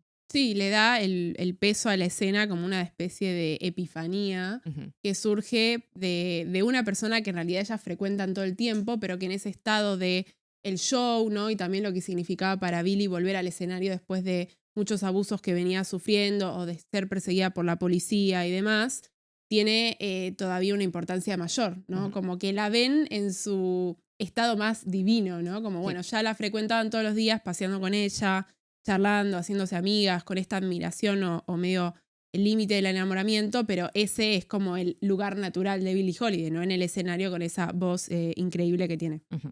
Me hizo pensar también en Marilyn Monroe, ¿no? Y como nosotros conocemos esta identidad de Marilyn Monroe, que es Ujú. la persona así glamorosa y la femme fatale, pero que su verdadera identidad era Norma Jean. Y hay unas fotos que son muy graciosas, que está ella en la ruta, sin maquillaje, vestida así re normal, y al lado de unas gallinas, y está como con cara de ¿qué hago acá con unas gallinas? Y es como tal cual como representa las dos caras, ¿no? De estas figuras que uno conoce por su glamour y por Ujú. las cosas más, digamos, destacadas que han hecho, pero que en su vida cotidiana seguramente también les pasaban cosas muy mundanas y normales. Entonces también esta cuestión de repente verla en todo su esplendor contrasta mucho con lo que va a venir, sobre todo en la parte siguiente, ¿no? De cómo la ves a ella destruida. No, y que también implica, ¿no? Creo que para estas figuras esa como asunción de una identidad elegida, ¿no? Como en el Ujú, mismo plano que las travestis, digamos, eligen por la noche vestirse de lo que realmente representa su identidad. Billie Holiday elige como conformar, ¿no? esta gran figura una vez que está subida al escenario. Fuera de ese escenario, quizás se ve obligada a llevar adelante una identidad que si bien no oculta su nombre, sí no es esa figura gloriosa, ¿no? que canta y que tiene todo ese poder con ese vozarrón. Como que implica cierta performance también en ese sentido. Sí. En la misma escena, ¿no? que tenemos acá en el teatro, tenemos a la narradora que se sigue menospreciando quizá con esta actitud un poco de sentirse inferior, porque ya antes nos había dicho que era muy boba para entender el jazz. Y la cita dice, a nosotras el jazz no nos gustaba demasiado, ¿para qué mentir? Very boring, mi cielo. Creo que en el fondo éramos bobas. Esa música imposible de tararear, esos biribup, budup, brap, esas trompetas que te hacían doler la cabeza. A mí me causó mucha risa cuando lo leí esto en el cuento, porque me da mucha risa cuando se usan onomatopeyas escritas. Pero también por este very boring, mi cielo, como con el uso del Spanglish, ¿no? que es algo que suele ocurrir mucho, ¿no? cuando la gente latinoamericana va a vivir a Estados Unidos y sigue manteniendo su lengua de origen, pero va apropiándose, ¿no? de expresiones extranjeras. Y también por la concepción del jazz, que yo creo que pienso exactamente lo mismo. O sea, siempre que viene alguien y me habla de jazz, o parece ser gente que está como realmente en sintonía y conoce toda la historia del jazz y el origen y quiénes fueron los artistas más importantes y cómo sufrieron, porque muchos músicos de jazz tienen, así como Billie Holiday, historias bastante tortuosas. Y yo estoy como, no sé, música de ascensor. Me da como que quizá soy yo el problema, ¿no? Como que de no entender. ¿No viste La La Land? Y bueno, sí, obvio, pero me parece como que se generó quizá como ese estatus del jazz como, no medio pretencioso, pero como que quizá hay que tener cierto conocimiento musical extra para entender lo que significa y también lo que significó culturalmente. Como que no puedes escuchar jazz y alejarte de lo que significó el jazz en esa época, ¿me entendés? Sí, a mí me mató esto del biribiribup. Justamente replica como el scat, que es Sí. cuando las cantantes como Billie Holiday o Ella Fitzgerald como que seguían, digamos, no seguían la letra de la canción, sino que se empezaban como esta especie de tarareo, notas musicales Sí. que acompañan al instrumento y es como que la voz se vuelve también un instrumento más dentro de la canción, que es como muy difícil de lograr y ella lo mete ahí como biribiribup. Sí. Y también me llamó la atención porque, bueno, realmente cómo se puede narrar la música. Este es un texto muy musical y es como no hay manera de meter eso, ¿no? De hecho, al principio te dice en una nota al pie que escuches Lady in Satin mientras lees, que es uno de los discos que aparece en el cuento. Y me llama la atención que ella dice esto de que es muy boba para entender el jazz y antes dice que es muy tonta para narrar la escena y es como que siempre se está menospreciando. Pero como que parecería que finalmente empieza a cambiar de postura gracias a Billie, porque de hecho dice que, bueno, a partir de que empiezan a escuchar a Billie Holiday les empieza a gustar el jazz. Y lo mismo que había pasado con su anatomía, ¿no? Esto que decíamos que primero odiaba su miembro, pero que luego dice que a partir del conocimiento de Billie Holiday como que se empieza a reconciliar con su propio cuerpo. Entonces creo que todo el cuento es un poco esa transformación que le sucede a raíz de esta relación tan profunda que establecen, ¿no? Exacto. Y en el recital que da Billie Holiday canta su canción más famosa, que es Strange Fruit, que es una canción que generó mucho revuelo en aquella época porque la letra está basada en un poema de Abel Meeropol, que es un seudónimo para el poeta Louis Allen. Alan era un docente que vivía en Nueva York, que vio una foto de un linchamiento reciente que había ocurrido en el sur de Estados Unidos en la década de 1930 y escribió sobre la violencia que seguía ocurriendo contra la población negra. Piensan, bueno, esto que siempre mencionamos, ¿no? Pero a partir de la guerra civil en Estados Unidos, si bien se abolió la esclavitud, en el sur el sistema económico era esclavista y no es que de un día para el otro se mejore la condición, sino que seguía habiendo casos muy fuertes de racismo, como incluso de matar gente negra, que es lo que refleja esta canción. La letra de la primera estrofa dice: los árboles del sur dan una fruta extraña, sangre en las hojas y sangre en la raíz, cuerpos negros balanceándose en la brisa sureña, fruta extraña colgando de los álamos. Tremendo. Que es muy fuerte porque justamente la fruta extraña son los cuerpos de los negros que cuelgan de los árboles, pero todo el poema es como muy hunting, no sé cómo decirlo. Como con una atmósfera medio gótico Sí, sureño, digamos. tal cual. Es como que todo describe cosas bellas del sur, ¿no? Esto de los árboles y la brisa.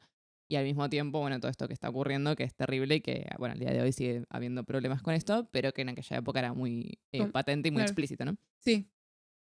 Cuando escuchan la canción, María dice, yo también soy fruta extraña, lo cual inaugura, ¿no?, la posibilidad de pensar en una comunión de distintos grupos oprimidos, teniendo por un lado a la comunidad negra y por otro lado a la comunidad trans. Ujú. Y en este momento de la noche, justo irrumpe la policía, ¿no?, que sería como el sujeto opresor, ¿no?, en esta escena de comunión, y Billy tiene que huir y María y Ava la ocultan en su casa, ¿no? Finalmente Billy también termina quedándose allí un tiempo porque, bueno, obviamente si la policía la estaba buscando, el primer lugar que irían a buscarla es a Ujú. su departamento, ¿no? Exacto. Y al mismo tiempo vemos que en ese sentido de la comunión funciona un ida y vuelta porque más adelante te cuenta que María y Ava son detenidas por la policía por, bueno, estar vestidas como mujeres Ujú. y son torturadas, las atan a un poste y les empiezan a tirar baldazos de agua fría y es Billie Holiday la que llega a la estación a rescatarlos, ¿no? Y ella, bueno, con su potestad arma tremendo quilombo y La se los sacan. puede llevar. Ujú. Sí, usa una estrategia muy como solo Billie Holiday no puede decir eso porque les dice como están vestidas de mujer, ¿no ven que tiene que venir conmigo o algo así? Sí, Y dice, tiene mis vestidos. tiene mis vestidos, como medio diciéndole a los oficiales, yo me encargo de esto, digamos, Ujú. ¿no? Como poniéndose en ese mismo lugar de autoridad y bueno, como es Billie Holiday, digamos, la dejan hacer, Ujú. pero no cualquiera, digamos, incluso no quizá Mamá Mercy pudiese, Ujú. hubiera Quiero podido rescatarlos. salvarlas, ¿no? Ujú. La vida de Billy a lo largo del cuento se narra con todos estos altibajos, ¿no? Porque por un lado se la presenta como una persona llena de energía, con este poder, ¿no?, que se aprecia desde un primer momento al verla, que ella es simpática con todo el mundo, muy glamorosa, ¿no?, con todas estas pieles, tapados y ropa bella que tiene, pero al mismo tiempo tiene una contraparte, ¿no?, que son los problemas de adicción, particularmente en cuanto a la heroína, que bueno, es una droga muy adictiva, Ujú. la depresión y el alcoholismo, ¿no? Y dice la cita. Podía ser la mujer más alegre y de repente la más triste. Se cruzaba en la calle con un niño que le sonreía y lo tomaba entre sus brazos y corría a comprarle caramelos y lo cubría de besos y de su risa entabacada. O de bien que estaba, se decía, bueno, ahora se terminó, y se ponía a limpiar toda la casa de punta a punta y de arriba abajo hasta dejarla como un espejo a la velocidad de la luz. Y así, con la misma ligereza, se tomaba en un sillón a terminarse una tras otra botella de ginebra hasta quedar inconsciente. Es una representación, ¿no?, bastante interesante, ¿no? Como una figura puede tener como por momentos toda esta energía. A mí me hacía pensar mucho en esta típica expresión de que todo lo que sube en algún momento Ujú. tiene que bajar, como que si estás todo el tiempo al palo, hay una contracara o algo que por ahí está ahí oculto, ¿no?, que implica que vos intentes demostrar que podés llevar a cabo esa energía sin caer, pero que después hay un momento en el que inevitablemente Ujú. bajás, ¿no? Sí, tal cual. Y la representación, al mismo tiempo, como que lo dice muy objetivamente, ¿no? O sea, no está diciendo, y de repente, bueno, teníamos que cuidarla Claro. porque el aplomo de Billie Holiday se nos Mm. quedaba en la cama por 5 días, sino que lo cuenta como algo de manera, digamos, lo que ocurría, pero no juzga, Ujú, tampoco glamoriza, ¿no? Al mismo tiempo no dice como que estaba bien lo que hacía cuando estaba en momentos más maníacos, ni que estaba mal lo que hacía cuando estaba en depresión. ujú. Y me hizo acordar a Almost Famous, que es esta película sobre groupies, no sé si la viste, No la vi. con Kate Hudson, donde, bueno, el personaje de la protagonista Penny Lane, que es la que interpreta la que interpreta Kate Hudson, en un momento tiene una sobredosis. Ujú, Y la representación es muy polémica porque el chico que la acompaña llama, que es el protagonista, llama a la ambulancia y vemos como que la están rescatando y están tratando de hacerle vomitar lo que consumió y está en el baño y la meten en una bañera y mm. ella está como así toda tirada. Y el chabón la mira con ojos tipo de gatito enamorado y se pone una música toda romántica en esa escena. Y bueno, hubo mucha crítica al respecto porque es Claro, como, esa está en su peor momento, claro. literalmente se está por morir y vos estás como glamorizando ese abuso de drogas, ¿no? Pero por otra parte es como que muchos lo rescataban como diciendo, bueno, pero es que la vio en su peor momento y aún así la sigue queriendo, ¿no? Como Ujú. que es más romántico. Yo soy más partidaria de que me parece una porquería esa Ah, escena, okey. pero bueno, cada cual tendrá su opinión. Pero me hizo acordar como esto de que no, no lo glamoriza, ¿no? No dice como que es algo necesario para su arte o algo así, Ujú. sino que simplemente, bueno, es una persona que sufre de episodios de depresión y de dependencia de las sustancias.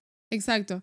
Sí, quizá se centra obviamente más en el hecho de que ante ya sea una parte de Billy o la otra, ellas sí estaban ahí para Ujú. apoyarla y sobre todo para cuidarla, ¿no? Porque también muchos momentos en los que Billy cae muy bajo, estando en compañía de ellas en la pensión de mamá Mercy, son ellas las que están como, bueno, vamos a cuidarla, vamos a darle de comer para que tenga unos kilos de más, ¿no? Porque Ujú. también por el tema de la adicción, en un momento pierde muchísimo peso y obviamente eso es peligroso para la salud, o la ven haciendo actividades un poco como autodestructivas, ¿no? Como una escena en la que la encuentran adentro de una bañera con agua casi hirviendo y es como que digamos, la narradora se ubica en ese espacio de acompañante, espectadora, ¿no? De esta gran personalidad, pero sin establecer qué cosa está bien y qué cosa está mal. Ujú. Luego tenemos un, digamos, especie de viraje en el cuento porque esta figura del ex marido, Luis, que venía, digamos, chupándole este dinero, acosándola a la distancia, finalmente la encuentra y le pega y le roba absolutamente todo. Ujú.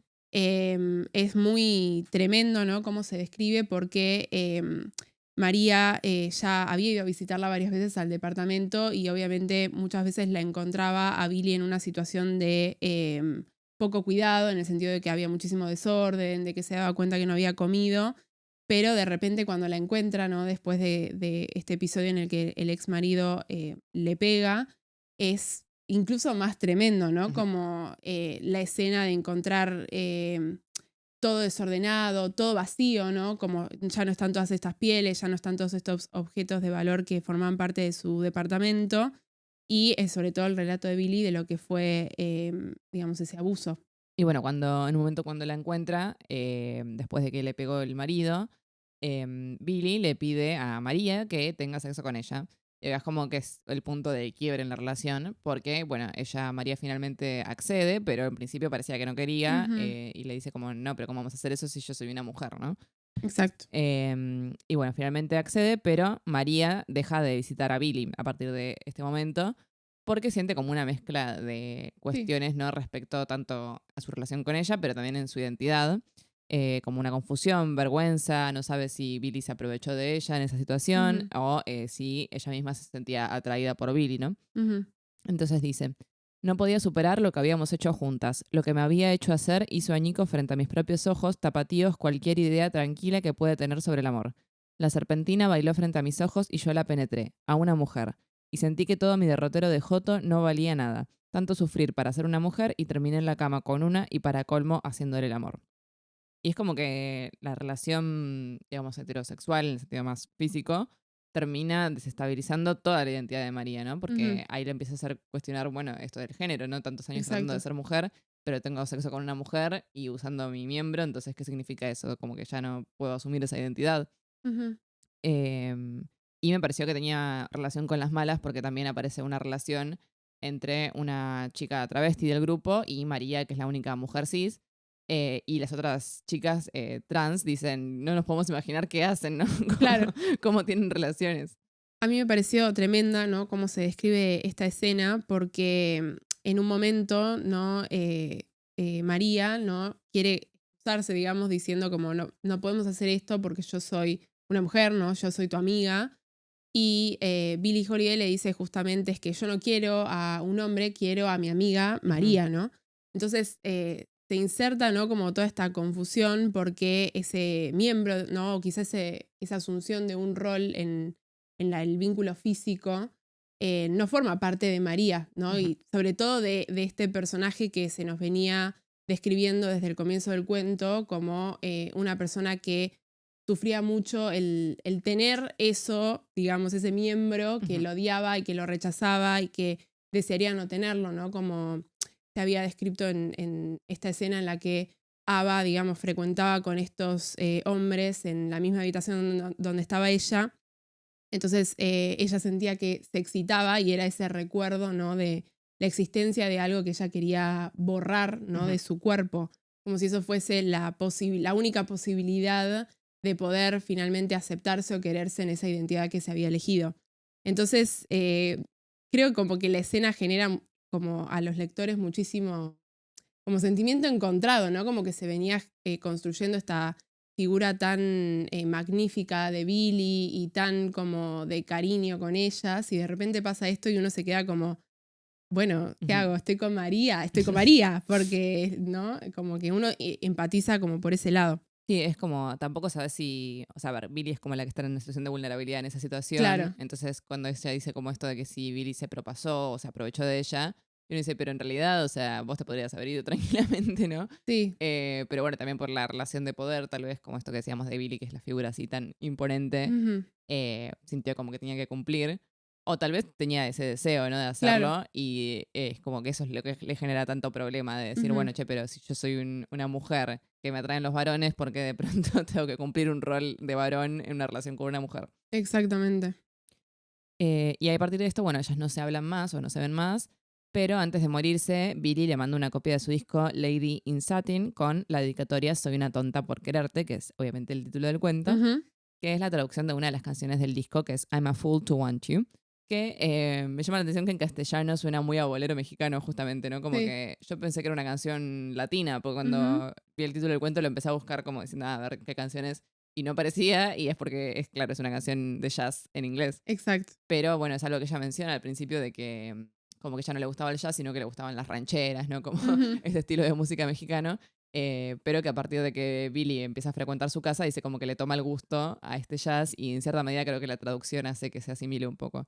Como exacto. este soy una tonta por quererte, no sé, yo lo siento como que lo podría cantar Luis Miguel, algo así. Sí, sí, sí, total. Y me hizo pensar en la relación de Valentín y Molina en El beso de la mujer araña, que justamente en el libro se insertan bastantes canciones Boleros. y de hecho boleros. De hecho es uno que canta Luis Miguel, pero no me acuerdo cuál era. No, yo Em, tampoco me acuerdo, que lo ven cantan en, mucho. bueno, en una de las películas que él narra, ¿no? Sí, Y justamente también es una relación donde, bueno, es un hombre heterosexual y un hombre exacto. homosexual, y el hombre heterosexual termina accediendo a tener relaciones con el hombre homosexual, ¿no? Pero Ujú. entonces ahí también es como todo este problema de la identidad. Sí, sí, como de quizá la dificultad, ¿no? De aceptar de manera inmediata esa fluidez, ¿no? Ujú, En la sexualidad y la identidad que uno construyó a lo largo de toda su vida, ¿no? ujú. En el caso, obviamente, del beso de la mujer araña, tiene que ver más que nada con un quiebre de un montón de convicciones de un hombre que hasta ese momento se había considerado 100% heterosexual. En este caso, me parece que es incluso como más pesado el hecho de haber, esta idea, ¿no? De María, de haber trabajado tanto por construir esa identidad, por aceptarse, por quizá dejar de lado estos sentimientos de odio hacia algo que estaba presente en su cuerpo y de repente como sentir que había retrocedido, ¿no? Casilleros, Ujú. porque obviamente en todo ese episodio, ¿no? Que se da en esa escena hay dudas, o sea, como decíamos recién, no es que Billy la está agarrando y la Claro. está forzando, ¿no? Como en algo hubo una confusión y eso generó ese quiebre en la relación. Ujú. Finalmente, la narradora escribe desde la cárcel por haber matado a un hombre que estaba pegándole a Ava y la cita dice, hubiera hecho eso por Billy, por mamá Mercy y por Ava.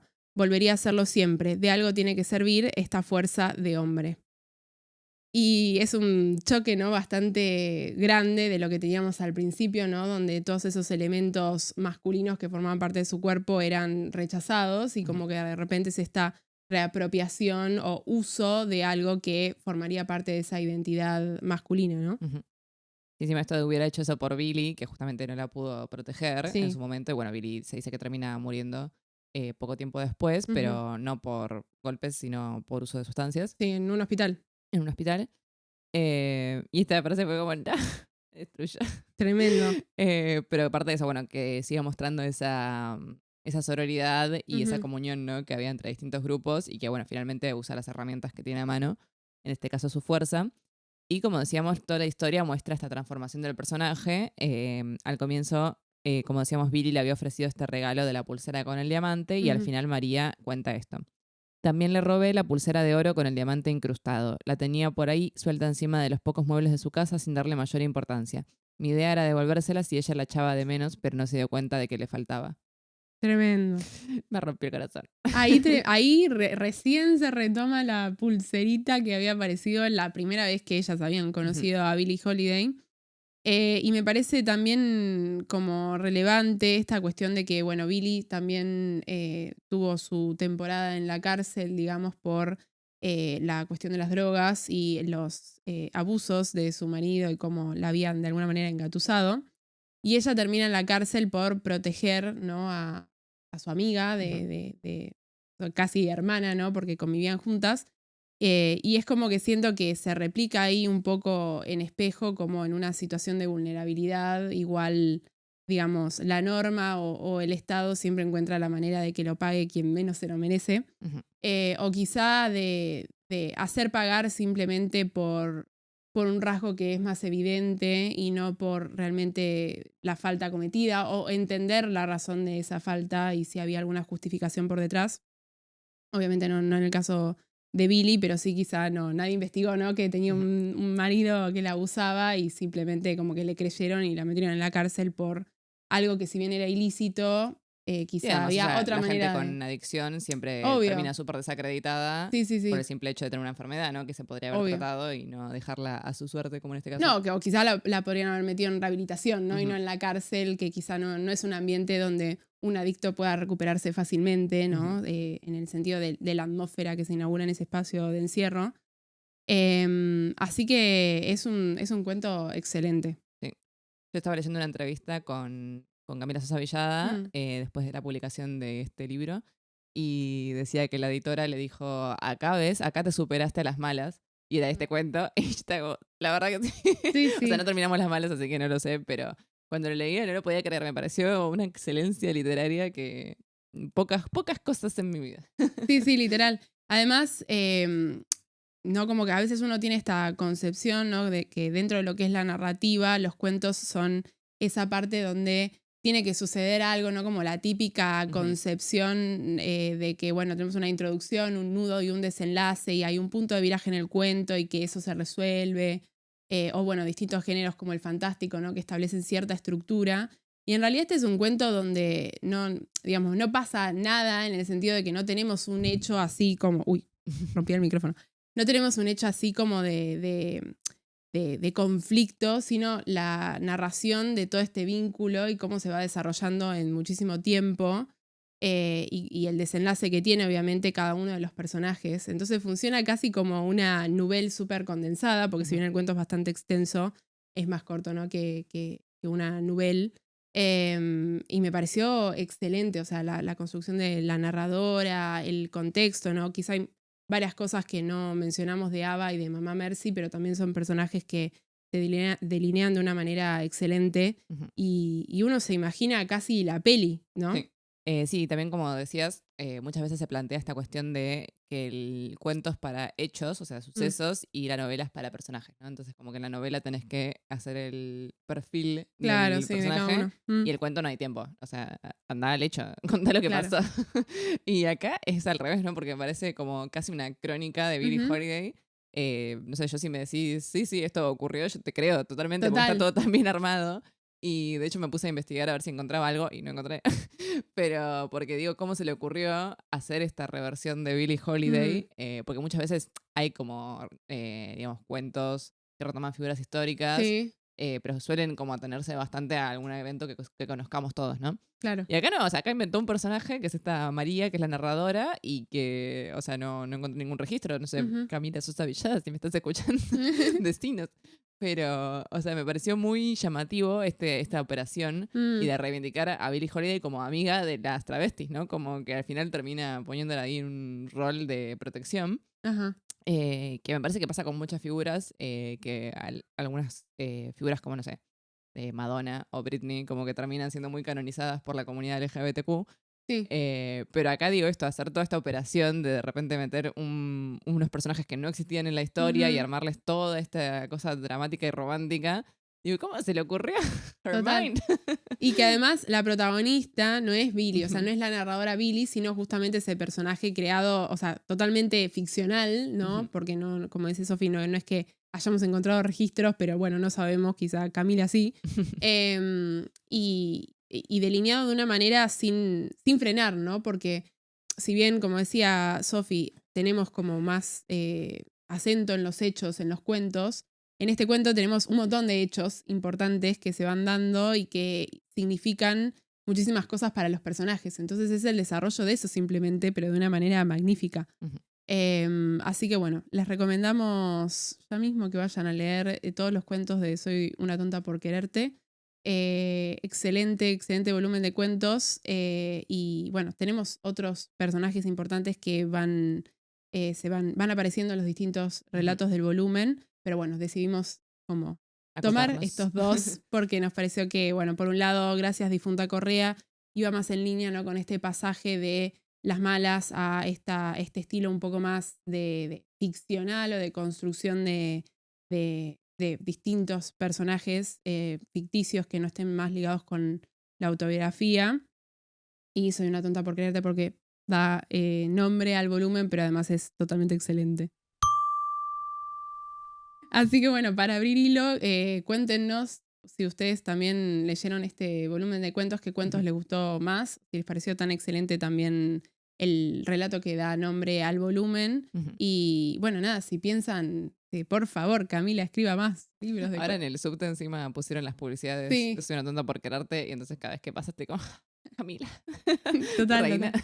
Yo encima no sé por qué lo primero que pensé cuando vi la publicidad del libro es que iba a ser como un cuento como amoroso, ¿no? Como tipo Soy una tonta por quererte, como quizá una historia un poco trágica de, no sé, una travesti que se enamore de alguien que no podía ser o algo así, como la típica, como algo muy cliché. Pero obviamente no, Camila siempre sorprende, así que, o sea, jamás pensé en Billie Holiday. De hecho, fue como shock. Sí, encima yo había leído la contratapa y lo dice algo de tipo unas travestis conocen a Billie Holiday en Nueva York. Y yo tipo, mi mente lo borré completamente. Dijo, sí, Billie. Así que bueno. Y bueno, nos vemos en la próxima. Y recuerden que está el club de lectura, que no sé si cuando salga este capítulo probablemente ya habremos terminado con las malas, pero bueno, se pueden sumar a la siguiente autora. Y quizá leamos otro de Camila Sosa Villada, no sabemos, porque también está tesis sobre la domesticación que me dijeron que está muy bueno. Así que... Y así leemos toda la bibliografía así en un claro. saque. Y ya podemos escribir papers al respecto. Expertas de Camila Sosa Villada. Exacto. Así que bueno, nos vemos la próxima. Hasta luego. Gracias.